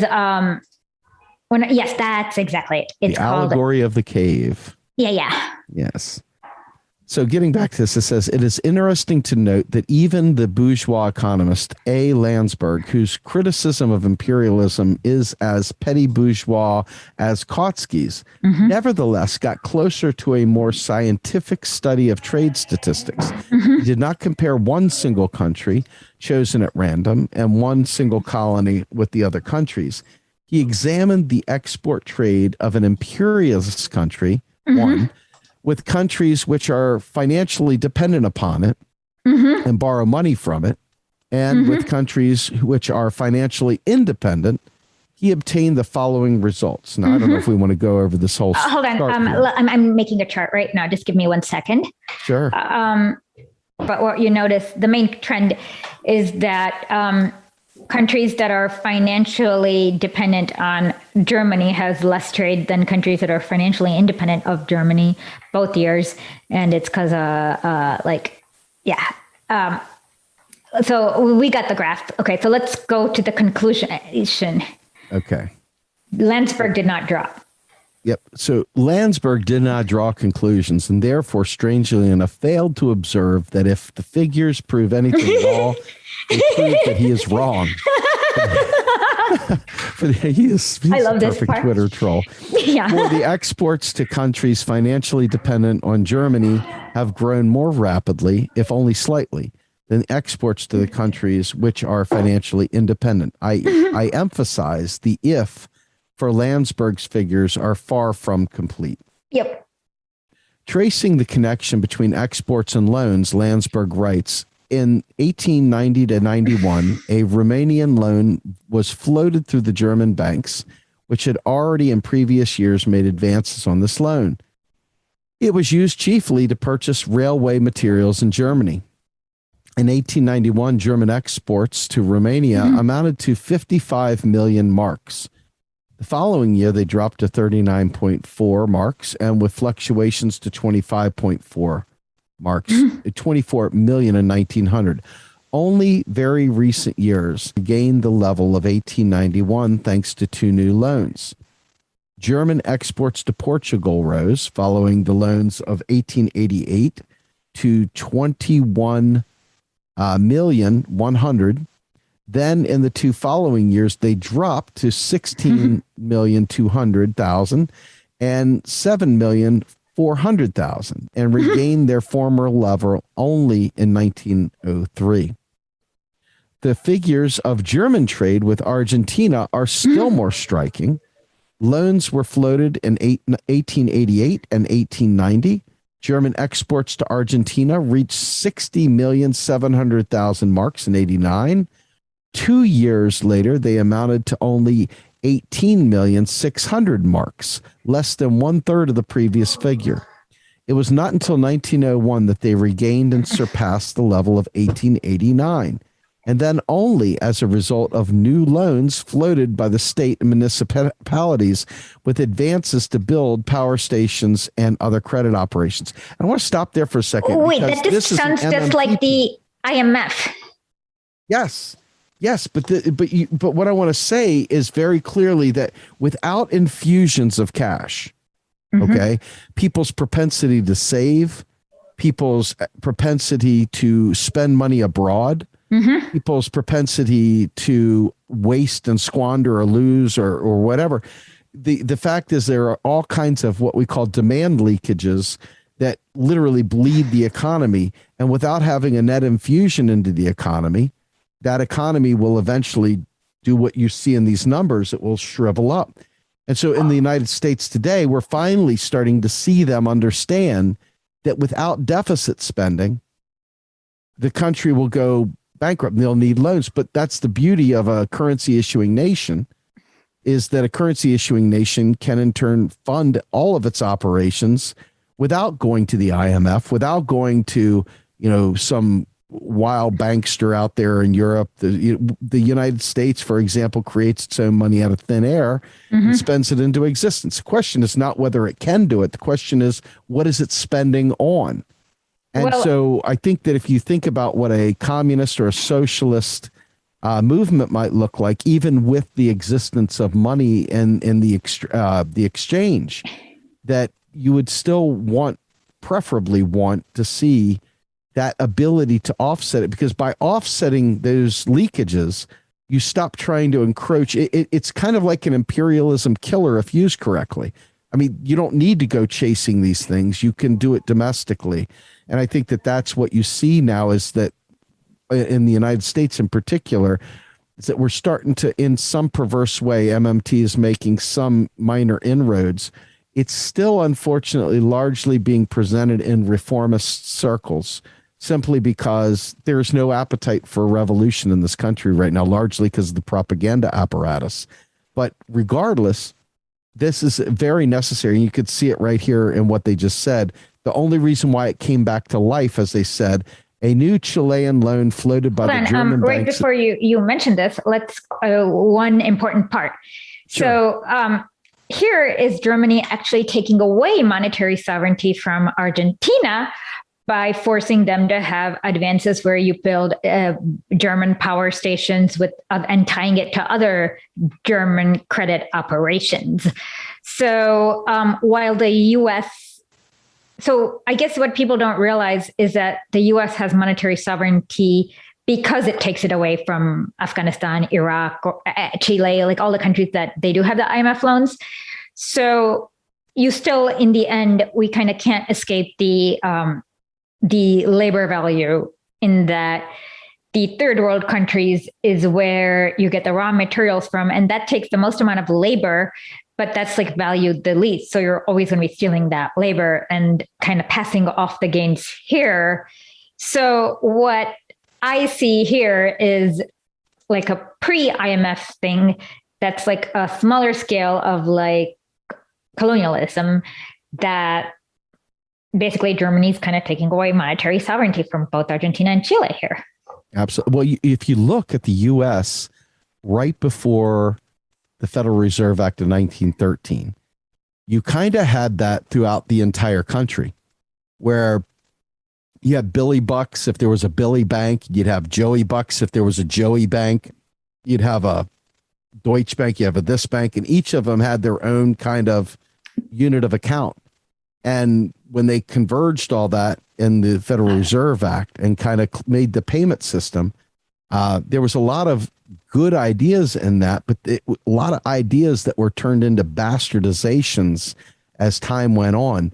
I mean, that you have to consolidate and take away like monetary sovereignty if you want to have a monopoly. And then they just kind of have done it in a global scale after Absolutely. World War II. So what I see is that, I guess this is my main critique with the MMTers, is that they kind of see everything only from a US centric lens. And yes, you've probably interviewed Fadil Kaboub, but yes, he's the one person that I really like, because he explains what basically from an MMT perspective, what imperialism is. And it's where you take away monetary sovereignty. I mean, France still forces, like there's a CFA zone. So I guess I just see the opposite here. Like what I see is that they're taking away monetary sovereignty so that Chileans can't have those nice things, and that they have to work in those mines. Yes, absolutely. It's a lie, though, if you know what I'm saying. It's all founded on a lie. It's founded on a belief that they can't do it. And no. It's founded on the belief that they get thrown out of helicopters if they don't do it. Absolutely. Well, you look at Fadl, the guy you raised up. Fadl is brilliant, especially in the global South and Africa. And you brought up the CFA Frank and so forth, and Ndongo Sambasila. Yeah, I like. I've interviewed both of them. Yeah, great people. And you know, we've got a lot of really good material that we've talked about on there as well. And I think that, you know, we interview folks from Australia, we interview people from Germany and the UK and Scotland, and all around the world, actually. So MMT is not a U.S. thing. And No. I think that right there, in and of itself, because people talk about it in a purely U.S.-centric framing, that it oftentimes misses the larger picture. I mean, you look at Europe, and now that they've adopted the euro, you can see the evidence of giving up sovereignty. Greece, Italy. All the southern European states are screwed. It's the northern Europeans with the Germans that are absolutely flush. Exactly. And I interviewed Mark Blythe about this, but yeah, the euro is a one-way trek to hell. Absolutely. Neoliberalism. Yeah. And it like forces some sort of privatization. But yeah, so you see it on a much smaller scale, and not squamoshes, just a different scale. I knew what you meant. Yes. But yeah, and that's exactly kind of, yeah. Absolutely. All right. So exports to Chile as a consequence of the loan of 1889 rose to 45,200,000 marks in 1892, and a year later dropped to 22,500,000 marks. A new Chilean loan floated by the German banks in 1906 was followed by a rise of exports to 84,700,000 marks in 1907, only to fall again to 52,400,000 marks in 1908. Okay. So what you're saying is this is kind of like those mini bailouts that they're kind of doing. Okay, you're absolutely right. And the only difference here is, and this is key, the bailouts in the U.S., these guys are conjoined at the hip. So those bailouts, they know that they're not paying that stuff back. They know that there's no, it's not they're getting 0% loans, 0 interest loans. I mean, Ben Bernanke literally said that they printed the money. Yeah. And so what ends up happening here, though, and this is where it's different. This is where the Germans and so forth are doing what our government does to you and I, does to the state of Maryland or the state of, Illinois or whatever. What they do is they put them in debt. They service that debt. They make it so that you can't keep up on that debt. And then they come collecting on that debt. And that's when they start tearing apart your country, ripping out your natural resources and imposing austerity every time. That's exactly what this is like a precondition to that, I guess. Absolutely. Yeah. So, I hope folks heard that, because I hope you understand that when we're talking MMT, we get this. We really do get it. From these facts, Landsberg draws the amusing petty bourgeois moral of how unstable and irregular export trade is when it is bound up with loans, how bad it is to invest capital abroad instead of naturally and harmoniously developing home industry, and how costly are the millions of backshish. That's small bribes. Okay. That Krupp has to pay and floating foreign loans. But the facts tell us clearly the increase in exports is connected with just these swindling tricks of finance capital, bam, which is not concerned with bourgeois morality, but with skinnying the ox twice first. It pockets the profits from the loan, just like it does today, damn it. Yeah. And then it pockets other profits from the same loan, which the borrower uses to make purchases from Krupp, or to purchase railway material from the steel syndicate, etc. Also owned by Krupp's son-in-law. This is such a big paragraph. I got to say this right now. So what happens is there's perverse incentives. Oh, hold on one second. I just want to quickly mention that the steel syndicate is actually owned by Krupp's son-in-law. Okay. Okay. So the idea of providing perverse incentives to people who have never had a dollar in their life, who have worked flipping burgers, etc. They were giving these people big, huge bonuses so big that it would pay for a whole year of work. And all you have to do is sell the subprime loan. All you have to do is sell this thing. And they would go ahead, they would get out there, they would process this loan with the help of all these other groups simultaneously. Bill Black has a book called The Best Way to Rob a Bank is to Own One. Yeah. So these bankers would then in turn take out the max profit off of that deal. They would take it up front before ever anything was acted upon. That's why you see a lot of reforms in terms of companies can't book sales until they're actually on the shipping dock and gone, because otherwise they were booking tons and tons of sales that never even left the warehouse. And this is like what happened with MCI. This is what happened with a bunch of those companies. Enron is a prime example of exactly like what phantom books or whatever they call them. Absolutely. So it's in this that you're watching what he's talking about here. They go ahead and they skim it. And so what happens is that the loans that are literally not payable, that are in arrears, okay, they would make people say, hey, listen, before we can help you with your mortgage, you have to be 90 days late on it. There's a reason for this. They let them go 90 days late. Why? While simultaneously going back to the government, which has backstopped these with this insurance. And the insurance will give them the full value of the loan. Up front. And then after they pay off the loan, they then foreclose on the people. They pocket there, and then they resell the asset and pocket again. This is it. This is what's happening, and it's going to happen again right now. This is what our show is all about, the new Untouchables, and I'm watching it. This is really hitting me hard. Just so you know how good this.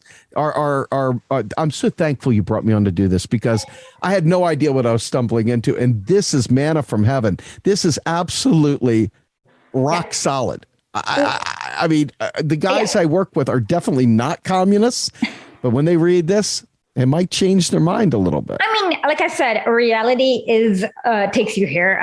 You just need, like if you just look at what's going on and you actually are not a total disgusting human being, this is where it'll take you. Yes. And like I said, it's everything that is happening is just only multiplied by a factor of 10 is what I'd say. Like from 1902 to like 2012, 22 or 2009, it just multiplied, 2008 or 2000, whatever year that was just a big factor of 10. And that's about it. Right. Yeah, absolutely. Yeah, just like fewer banks, but just like more amounts. And absolutely. Anyway, so let's go with this. I repeat that I do not by any means consider Landsberg's figure to be perfect. But I had to quote them because they are more scientific than Kautsky's and Spectators, and because Landsberg showed the correct way to approach the question. In discussing the significance of finance capital in regards to exports, etc., one must be able to single out the connection of exports, especially and solely with the tricks of the financiers, especially and solely with the sale of goods by cartels, etc. Simply to compare colonies with non-colonies, one imperialism with another imperialism, one semi-colony or colony, Egypt, with all other countries, is to evade and obscure the very essence of the question. Yep. Kautsky's theoretical critique of imperialism has nothing in common with Marxism and serves only as a preamble to propaganda for peace and unity with the opportunists and the social chauvinists, precisely for the reason that evades and obscures the very profound and fundamental contradictions of imperialism, the contradictions between monopoly and free competition, which exist side by side with it, between the gigantic operations and gigantic profits of finance capital and honest trade in the free market. The contradiction between cartels and trust on the one hand and the non-cartelized industry on the other, etc. Yep. The notorious theory of ultra-imperialism invented by Kautsky is just as reactionary. Compare his arguments on this subject in 1915 with Hobson's arguments in 1902. This is good.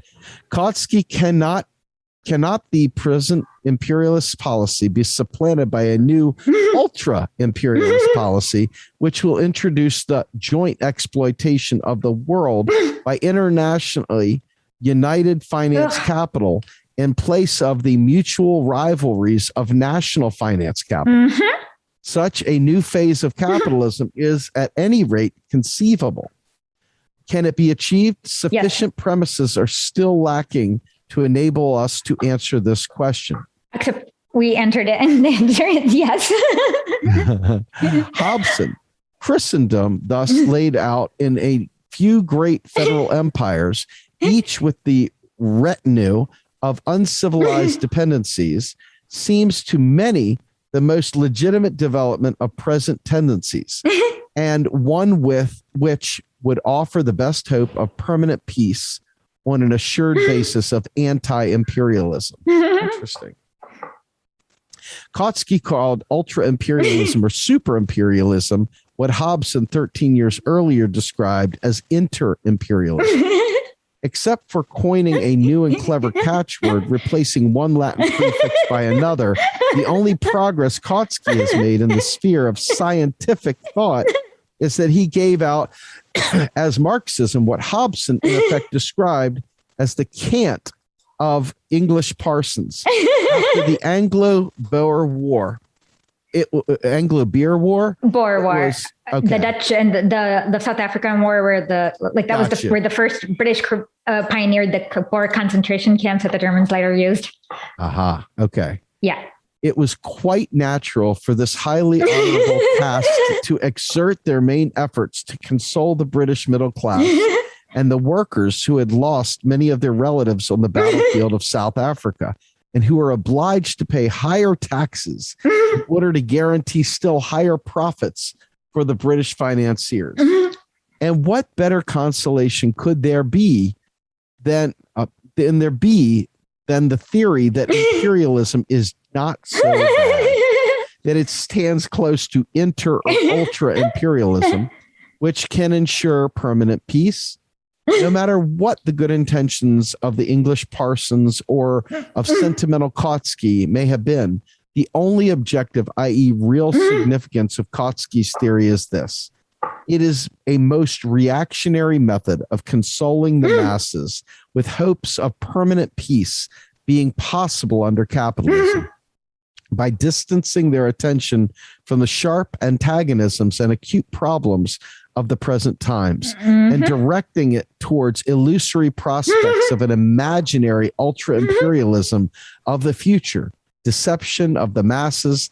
That is all there is in Kautsky's quote-unquote Marxist theory. Yep. So indeed, it is enough to compare well-known and indisputable facts to become convinced of the utter falsity of the prospects which Kautsky tries to conjure up for the German workers and the workers of all lands. Let us consider India, Indochina, and Vietnam. China. Okay, so he means India, Vietnam, and China. Go ahead. Okay. It is known that these three colonial and semi-colonial countries with a population of 600 to 700 million are subjected to the exploitation of the finance capital of several imperialist powers, Great Britain, France, Japan, the USA, etc. Let us assume that these imperialist, inter-imperialist, or ultra-imperialist alliances, let us assume that all the imperialist countries conclude an alliance for the peaceful division of these parts of Asia. This alliance would be an alliance of internationally united finance capital. Seems like we're in the middle of that now, doesn't it? Yeah, we are. NATO. There are actual examples of alliances of this kind in the history of the 20th century. The attitude of the powers to China. Hold on. Let us assume the interests. Their interests and their spheres of influence in these Asiatic states. These alliances. Okay. Now I got it. Okay, go ahead. Okay. So there are actual examples of alliances of this kind in the history of the 20th century. The attitude of the powers to China, for example. We ask, is it conceivable, assuming that the capitalist system remains intact? And this is precisely the assumption that Kautsky does make, that such alliances would be more than temporary, that they would eliminate friction, conflicts, and struggle in every possible form. The question has only to be presented clearly for any other than a negative answer to be impossible.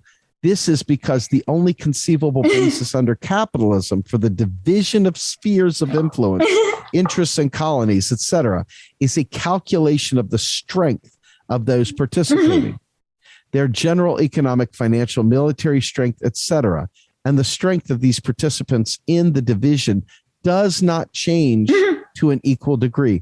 for even development of different undertakings, trusts, branches of industry, or countries.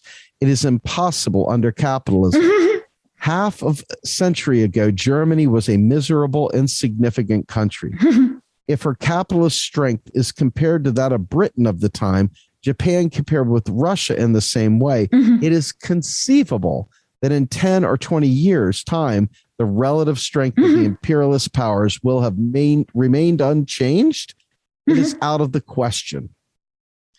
Therefore, in the realities of the capitalist system, and not in the banal Philistine fantasies of the English Parsons or the German Marxists, Kautsky inter-imperialist or ultra-imperialist alliances, no matter what form they may assume, whether one imperialist coalition or against another, or the general alliance embracing all imperialist powers, are inevitably nothing more than a truce in periods between wars. Yep.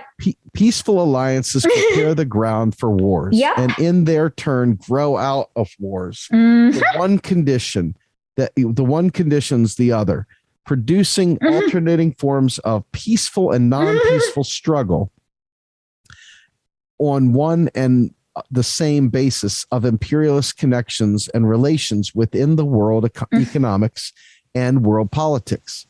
But in order to pacify the workers and reconcile them with the social chauvinists who have deserted the side of the bourgeoisie over wise, Kautsky separates one link of a single chain from another, separates the present peaceful and ultra-imperialist, nay, ultra-imperialist alliance of all. The powers for the pacification of China. Remember the suppression of the Boxer Rebellion.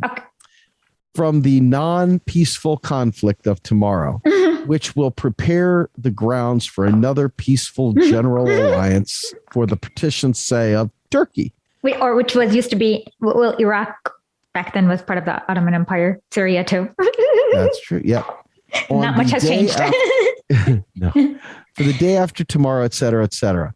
Instead of showing the living connection between periods of imperialist peace and periods of imperialist war, Kautsky presents the workers with a lifeless abstraction in order to reconcile them to their lifeless leaders. That's hilarious. And the funny thing is that now it seems like all the world powers, or at least like NATO, I mean, the world powers, I mean, EU, US, I guess, and Japan, are trying to do a pacification of China's Belt and Road Initiative. So not much has changed. Not much at all. No. Even this whole Build Back Better thing with Biden, he's literally rattling the sabers.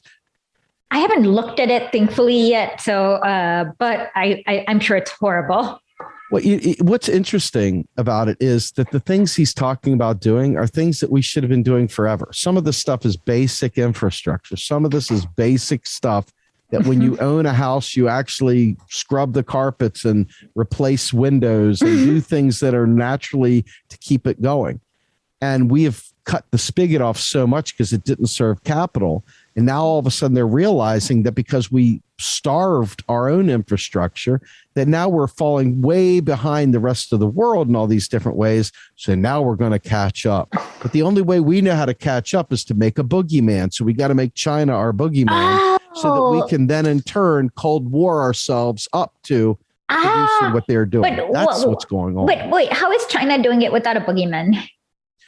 Well, China doesn't care. They recognize, one of the beautiful things about China is they understand the way their currency works. They literally understand it.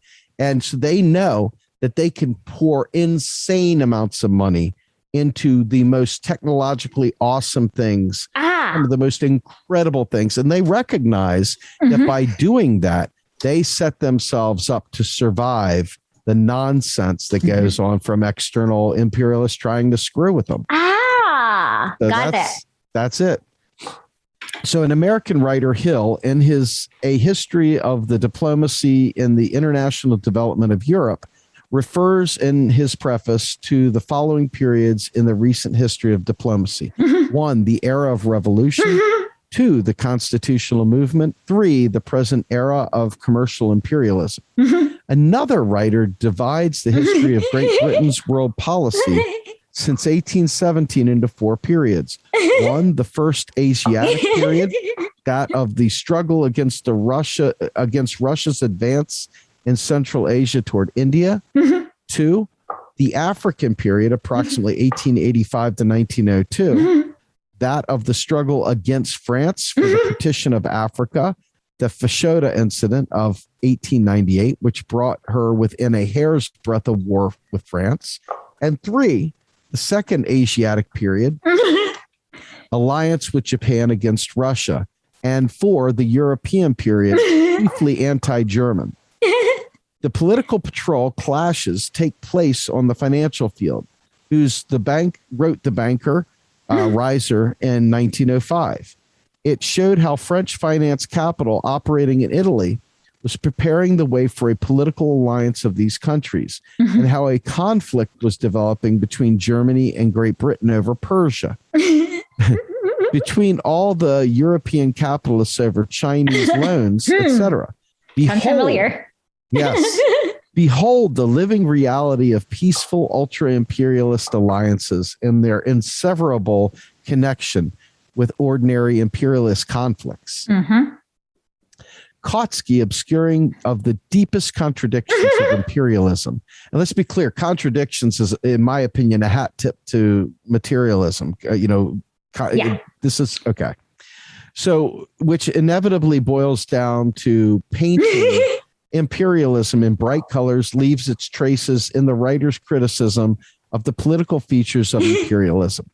Imperialism is the epoch of finance capital and of monopolies, which introduce everywhere the striving for domination, not for freedom. Whatever the political system, the result of these tendencies is everywhere reaction and an extreme intensification of antagonisms in this field, particularly intensified, become the yoke of national oppression and the striving for annexations, i.e. the violation of national independence. For annexation is nothing but the violation of the right of nations to self-determination. Bingo. Hilferding rightly notes the connection between imperialism and intensification of national oppression. In the newly opened up countries, he writes, the capital imported into them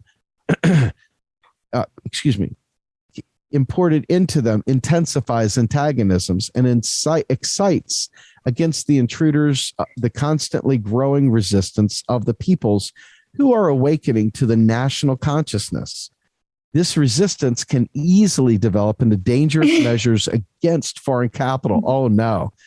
The old social relations become completely revolutionized. The age-long agrarian isolation of nations without history is destroyed, and they are drawn into the capitalist whirlpool.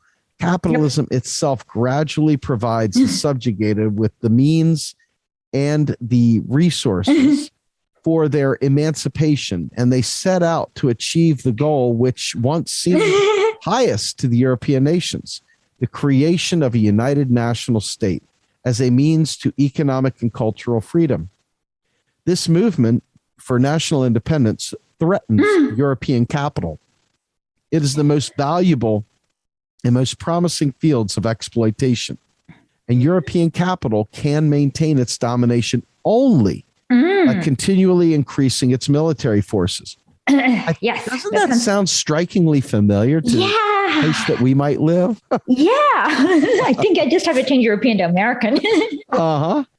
So to this must be added that it is not only in newly opened up countries, but also in the old, that the imperialism is leading to annexation, to increase national oppression, and consequently also to increasing resistance. While objecting to the intensification of political reaction by imperialism, Kautsky leaves in the shade a question that has become particularly urgent, viz. The impossibility of unity in the opportunists in the epoch of imperialism. While objecting to annexations, he presents his objections in a form that is most acceptable and least offensive to the opportunists. He addresses himself to a German audience, yet he obscures the most topical and important point, for instance, the annexation of Alsace-Lorraine by Germany, in order to appraise this mental aberration of Kautsky's, I shall take the following example. Let us suppose a Japanese condemns the annexation of the Philippines by the Americans. The question is, will many believe that he does so because he has a horror of annexations as such, and not because he himself has a desire to annex the Philippines? And shall we not be constrained to admit the fight the Japanese is waging against the annexations can be regarded as being sincere and politically honest only, hold on, where's that? Honest only if he fights against the annexation of Korea by Japan and urges freedom for Korea to succeed from Japan? Kautsky's theoretical analysis of imperialism, as well as his economic and political critique of imperialism, are permeated through and through with the spirit of absolute irreconcilable with Marxism, of obscuring and glossing over the fundamental contradictions of imperialism, and with a striving to preserve at all costs the crumbling unity with opportunism and the European working class movement. Wow. Yep.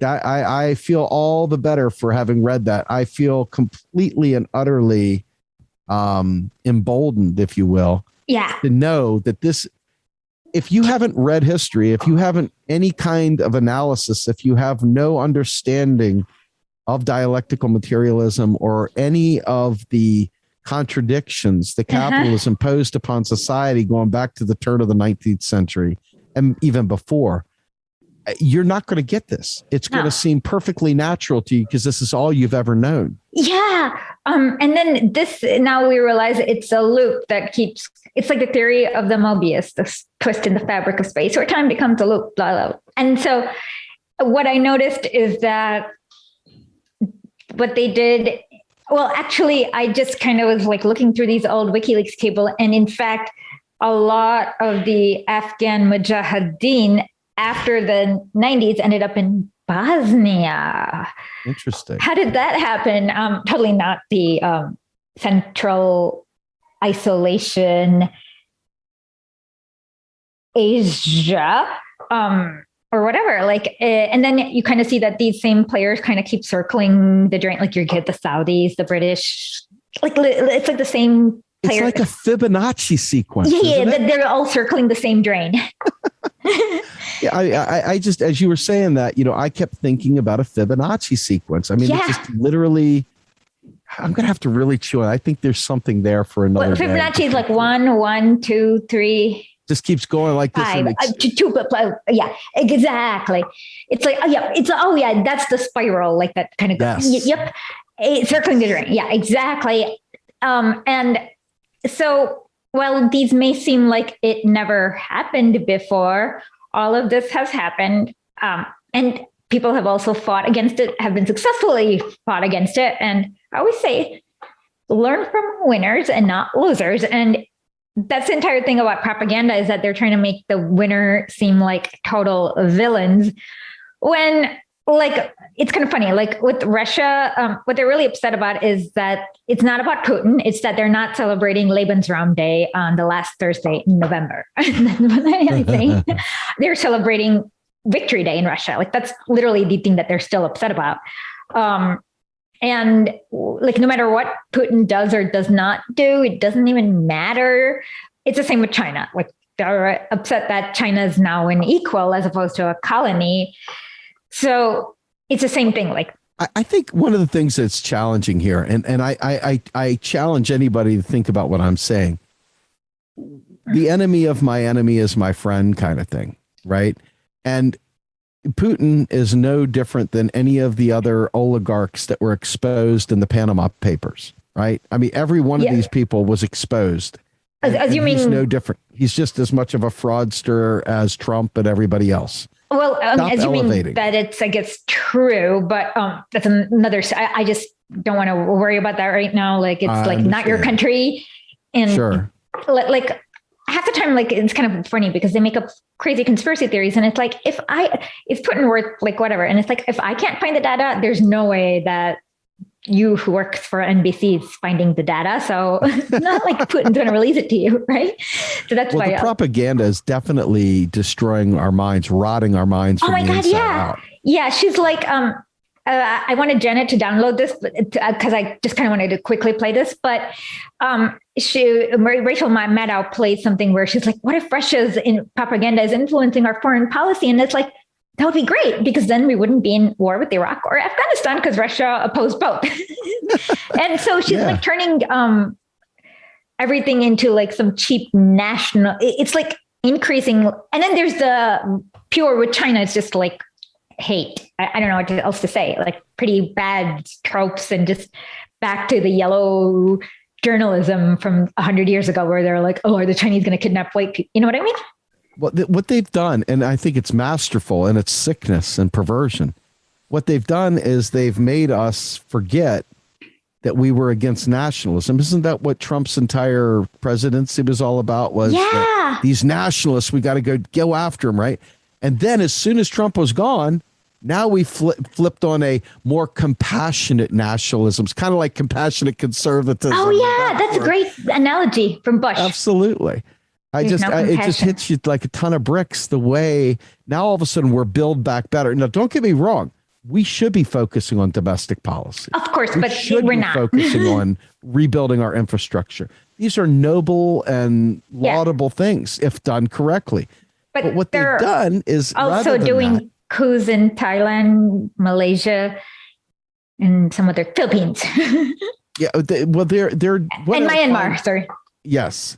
I find it fascinating, though, that we can't see through that. And I put myself in this sometimes, too. I mean, I unplug completely from MSM because I feel like my life is just that much better without. Oh, it is. and so I oftentimes find myself out of the loop and I don't care to be in the loop. Oh, no, I don't either. Like people should not be floating on their time. Like, it's like, why are we suddenly all discussing Afghanistan? Like the same exact problems existed 6 months ago. But no one thought it was worth discussing. And it's because like too many progressives just put themselves on their cycle as opposed to like being like nothing that happens that quickly that you really need to be there every second of the way. Right. Absolutely. We are the, what is that? The tail wagging the dog or whatever. Yeah. We are definitely we're reactionaries in our own right because we react to the mainstream media. We react to the propaganda. We react to every news cycle. Every time something comes out, it becomes our story of the day. Yes. And, I look back and in What Is to Be Done, which I have read, Lenin talks specifically about the newspapers. Yes, exactly. And he says, one of the things that jumped out at me and it like, oh, wow, I get it now, right? He says, we have all these little papers popping up everywhere. He says, but they lack the discipline to provide a true socialist perspective. And so each of these groups starts spinning their own thing. And before long, yes. They all get swallowed up. What's going on. And then they all get swallowed up by like what happened with the union papers from the 1940s. All the big companies bought them out. You got it. I mean, we got to get back. I mean, one of the biggest things, like we need a I think you and I could both agree on this.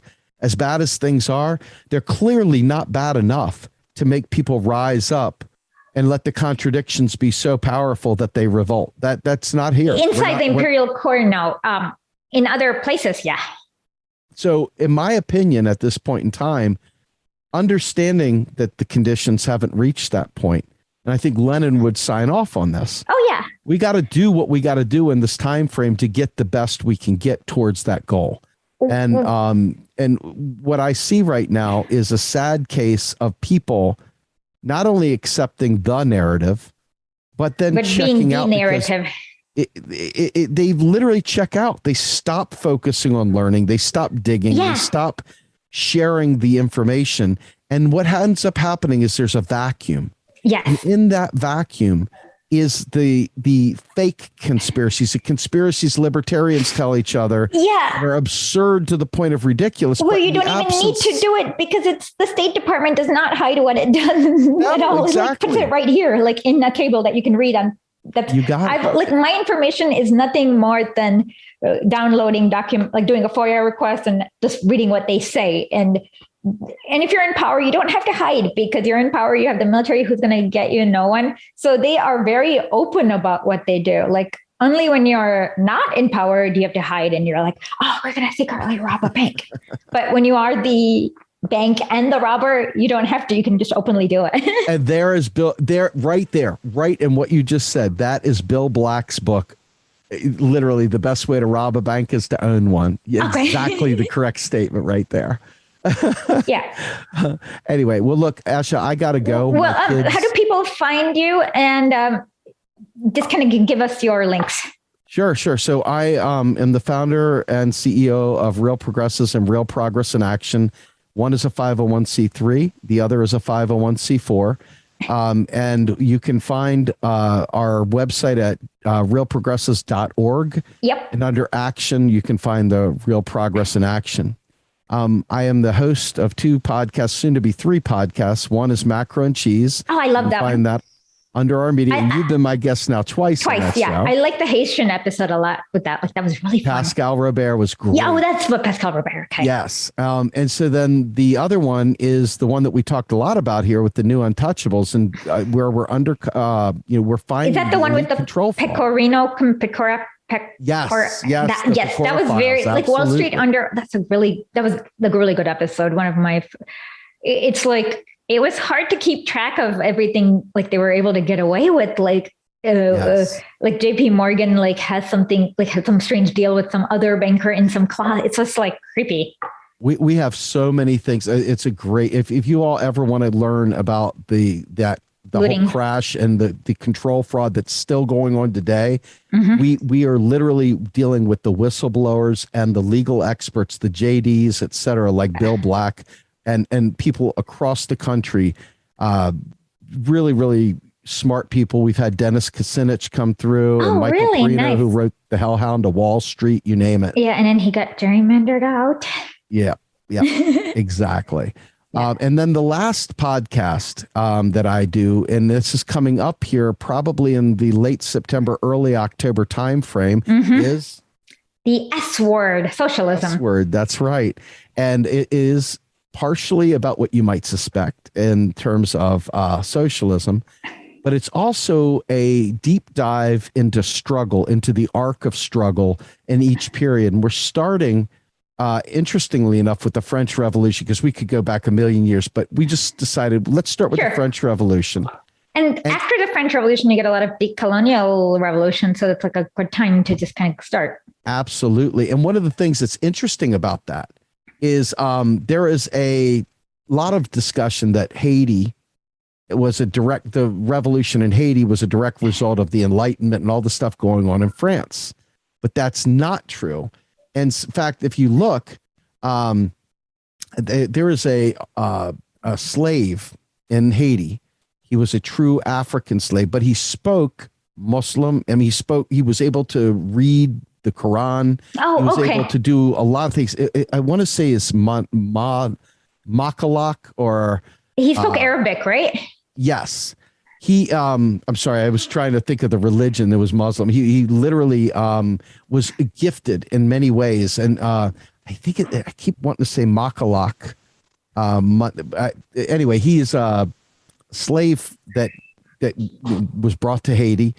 And in that case, he literally became like this incredible killer in the 1750s, where he poisoned the plantation owners and so forth. That happened. 6,000 people were killed by this man.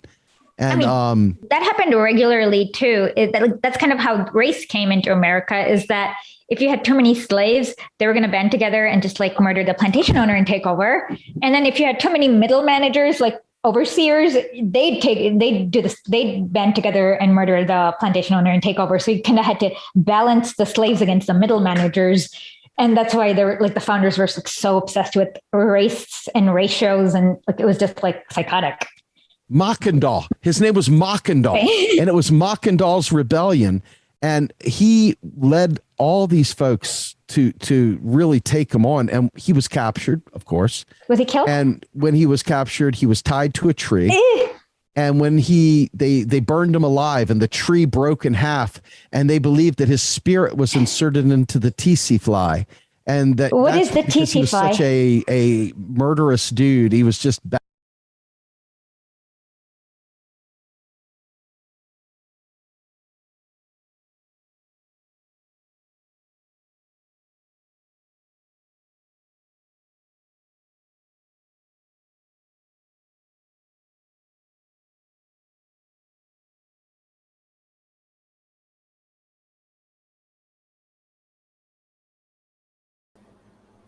Okay, I'm just not sure why the video stopped. He was just saying goodbye at the end of it. So that was that. And Esha will be back in just a minute. So I'm just going to leave up Artsy finishing up her painting.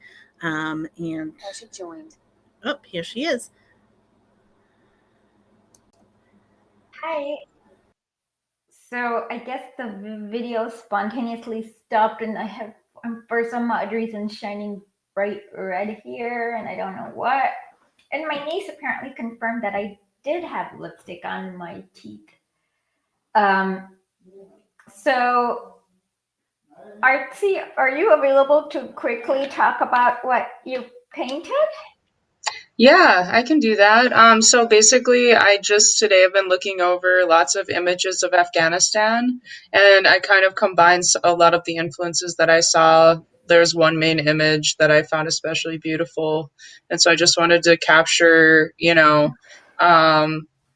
beauty of Afghanistan in a peaceful state without U.S. soldiers terrorizing it.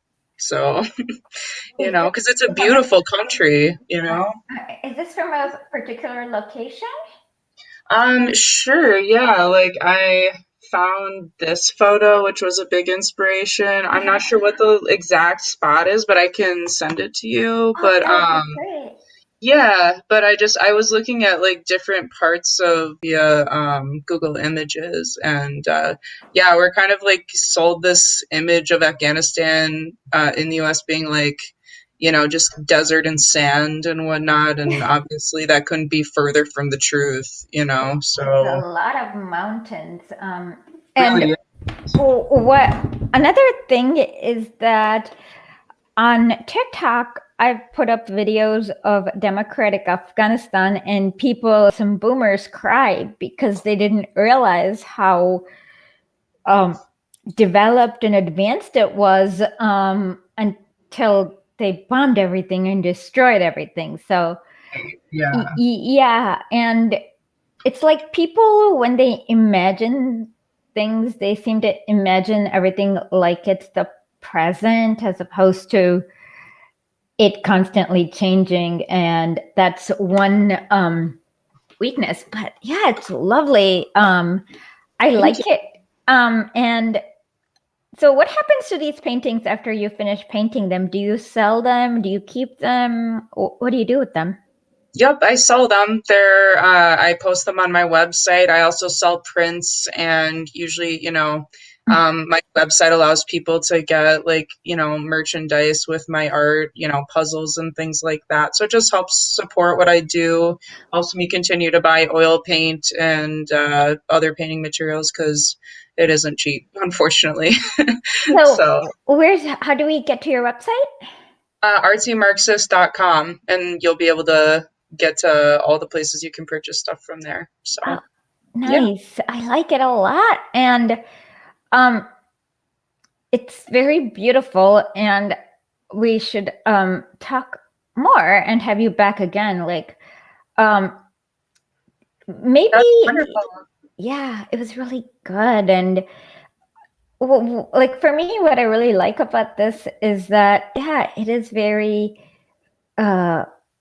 pristine and very peaceful, like it's supposed to be, as opposed to like Oriental myths.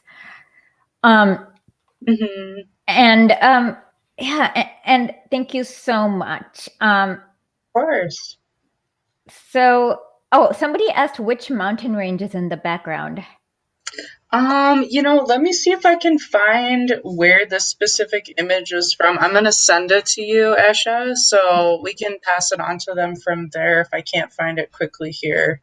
But I was just kind of looking up you know, a lot of different images, trying to get inspiration for like an overall idea of what it feels like. So, but let me see if I can find it. If you'll just give me a minute here, okay? Oh, take your time. Okay. Meanwhile, credits born.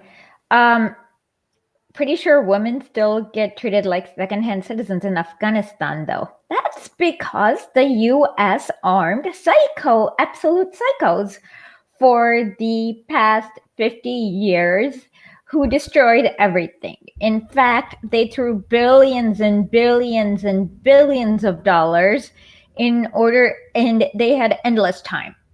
So their mission was to destroy Afghanistan, as an example, literally as you saw in the leaks. And today, the British government, somebody discovered a British government leak where they said that these were reactionaries who were really sad about their slaves, but you couldn't get popular support for somebody wanting to uphold a feudal system, so they rebranded it as Islamist. So I hate the way a lot of people in the West use the passive tense for something that they actively did. So yeah, it's not women get treated like secondhand citizens, but American government and the British government armed psychos to ensure that women get treated like secondhand citizens because our government is made up of evil psychos, is what an American citizen should say every single time. Okay. So, Sorry, I just go off on whenever Americans use passive tense. It's one of the most irritating things to me. yeah, it makes sense. All I can find is that it's northeastern Afghanistan. Northeast, okay, towards the India-Pakistan side, right? Yeah. So. Okay. Mm-hmm. Well, thank you so much, and follow Artsy on TikTok, Twitter, and everything else. And I'm gonna have to. Do you do any drawing or illustrating, or is it just mostly oils? I do, and also I heard you needed a T-shirt design earlier. Yes. I can definitely help with that. I've designed a lot of T-shirts, so I can definitely do that as well. But yeah, I'm at artsy_Marxist on pretty much everything: Twitch, TikTok, Instagram, everything. So you can follow me there.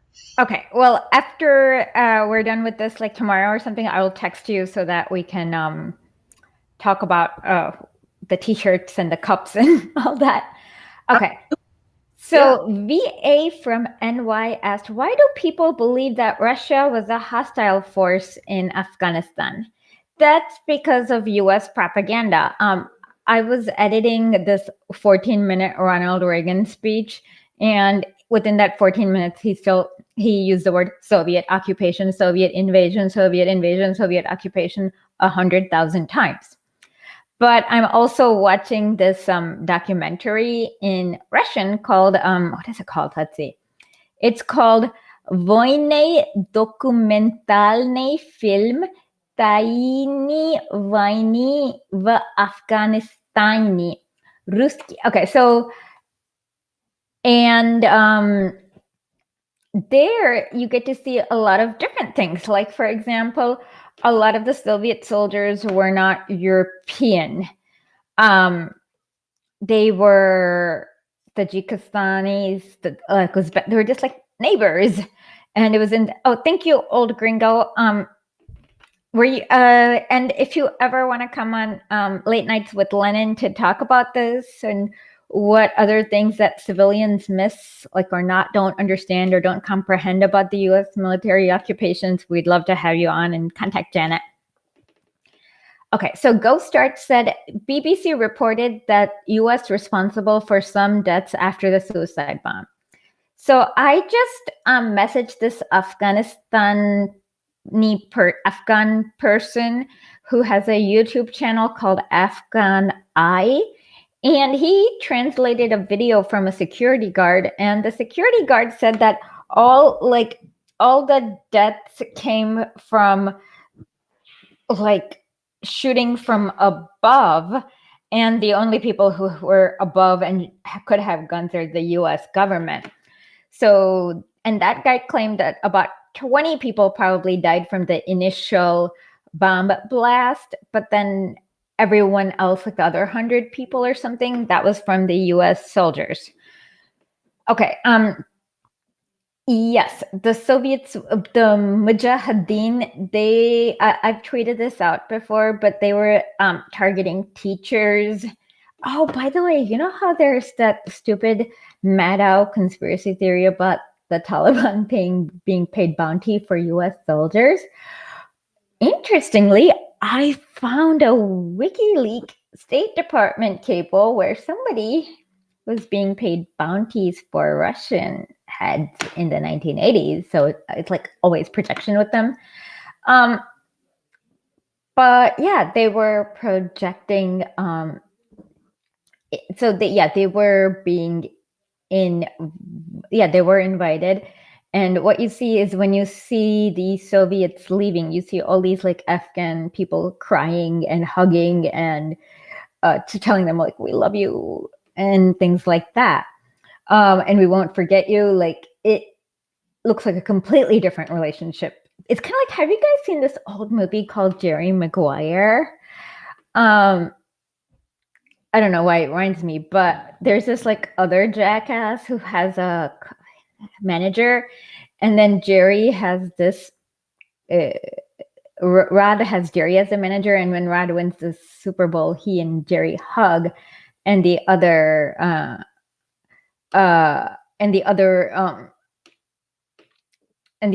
person was like, why don't we have that relationship? And it's kind of like, you're a jackass. And that's kind of like how the US and the Soviet Union was.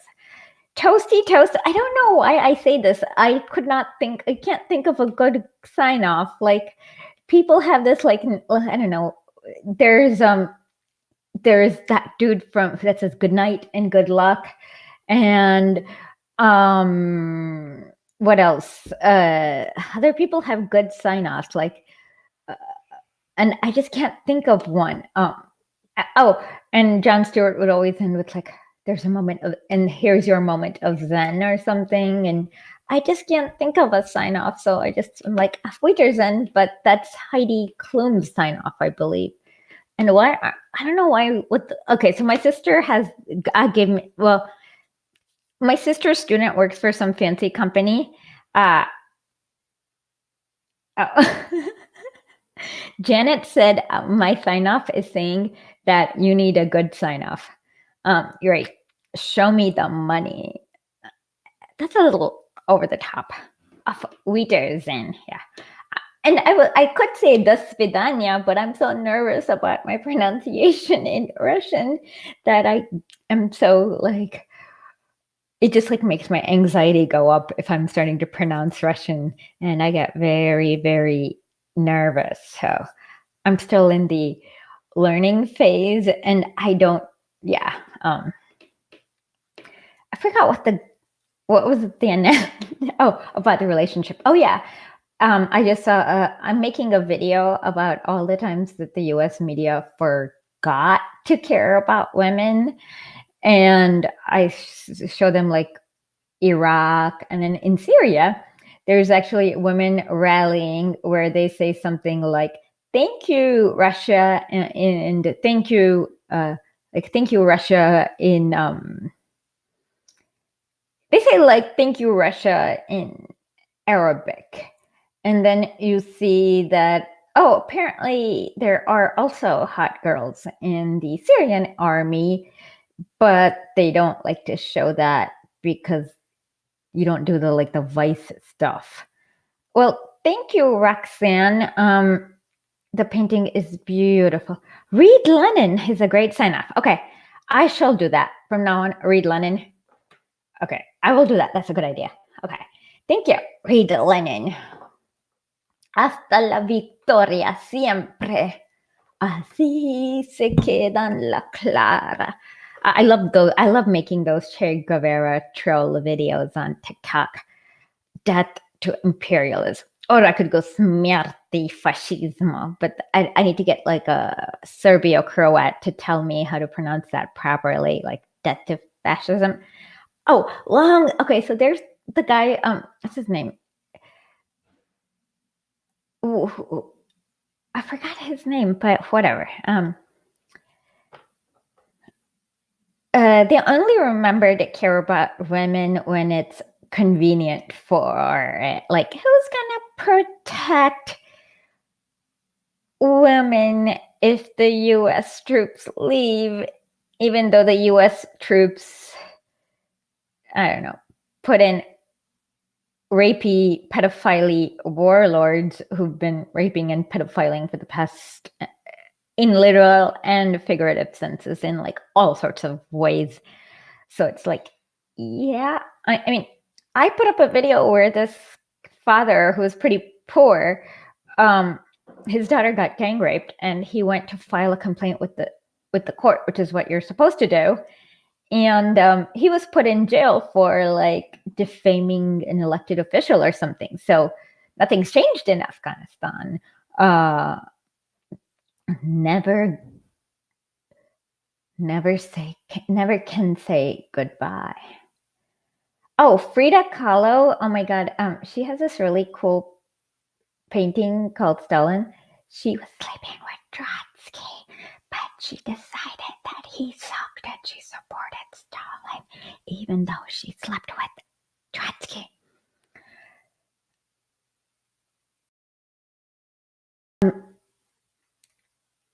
Smirti Magikarp. Okay.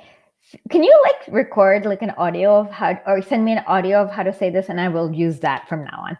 Smirt fascismu sloboda narodu. That's what I was looking for. Yeah. Smirt fascismu sloboda. Is sloboda like svoboda in Russian? That's kind of weird. It's just one letter off. Okay. Anyways, if let's see, did I miss anything important? Oh yeah, somebody had a question about Lenin and MMT. No, Lenin's not a precursor to MMT. MMT is a soft-core way to talk about reality when it is illegal in the US to do Marxism, Leninism. So this way they're just like, okay, we're going to have to get dialectical about this little window here. That way we won't get like policed by the House Un-American Activities Committee. So did I say anything else? Did I forget anything? Okay, that's all I can see now.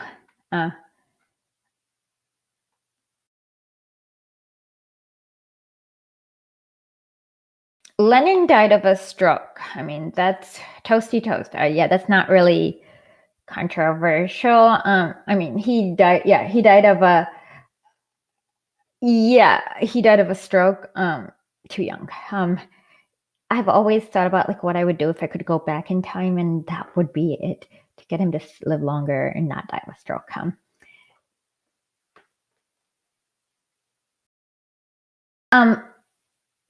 Frida never supported Trotsky. She always knew he was kind of a shithead. And the weird thing is that the guy who killed Trotsky, Ramon Mercado or Mercador, he may have gotten inside I believe Trotsky was living in maybe Diego Rivera's compound. I'm not 100% certain. But yeah, no, Trotsky didn't kill Lenin, and no, Stalin did not kill Lenin. He died of a stroke. Well, if you have dialectical materialism, you can like logic your way into MMT and understand, like basically you can kind of talk about, you'll understand that the essential function of the IMT and World Bank is to take away the monetary sovereignty of a country and suck its resources and all this. And I mean, it's not that hard. It's just that you don't need MMT if you have Marxism-Leninism, because you'll get, if you start using the data and just kind of studying it, it'll take you there. Well, Kristen Godse wrote a book about that. So we will, I'm going to have to read it, and then I'll get her to talk about it. Maybe. Yeah, blood thinners. What did that sign off? Approve? Anyways, oh, no. Whenever Western media says Iran-backed militia, they literally mean Shia, and they're being bigoted.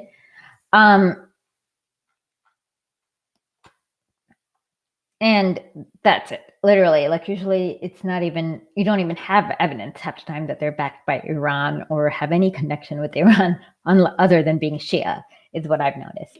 Some of them do, some of them don't, but you can't really, it's not 100% hit guarantee. It's like the only thing you can be sure of is that they are Shia. And then you have to go check them individually to see if they're, yeah. Okay, Smrti fascismo means death to fascism. Sloboda narodu means long live the people. No, free the people. Sorry. Freedom for the people. Freedom for the people. Sorry. Yeah, Smrti fascism means fascis. I'm not pronouncing it right. Somebody has to show me how to. Means death to fascism and freedom to the people. Sloboda, because svoboda is freedom in Russian, so I'm guessing it's naroda means people. Yeah. Anyways, with that, if nobody, no. So Soviets were just kind of weird, prudish people. I don't know what to say other than they were like very. Smiert. Okay. They were just a different culture, I guess, that had different values than Westerners. Yeah, that's the best way to classify them, as like a different culture with different values that Westerners won't. That may not align with the Westerners. Just a different culture is the best way to talk about it, because, like, I don't know. Yeah. It wasn't prudish per se, but it was just different than Westerners, and they had different things that they value. Anyways, with that, please check out Artsy's website, and I shall. And I'll be back to my place on Wednesday. I'm still with my sister, so I'll try to do some morning streams on Monday and Tuesday when the kiddies go to school. But if the kiddies are not in school, it's pretty hard to do a stream when you have like a 4-year-old who's like, I want Princess Unicorn, and the other one's like, no. What is it? My Little Pony. There's so many characters. It's so complicated. I can never figure that out. Peppa was nice and easy. It was like Peppa, George, Mummy Pig, and Daddy Pig. But like, I can't really figure out like My Little Pony. It's just too confusing for me. So let's do this. Smirtov. I need to figure out how to pronounce it, but once I figure out how to pronounce it, I will do that. Smrti fascismo, sloboda narodu.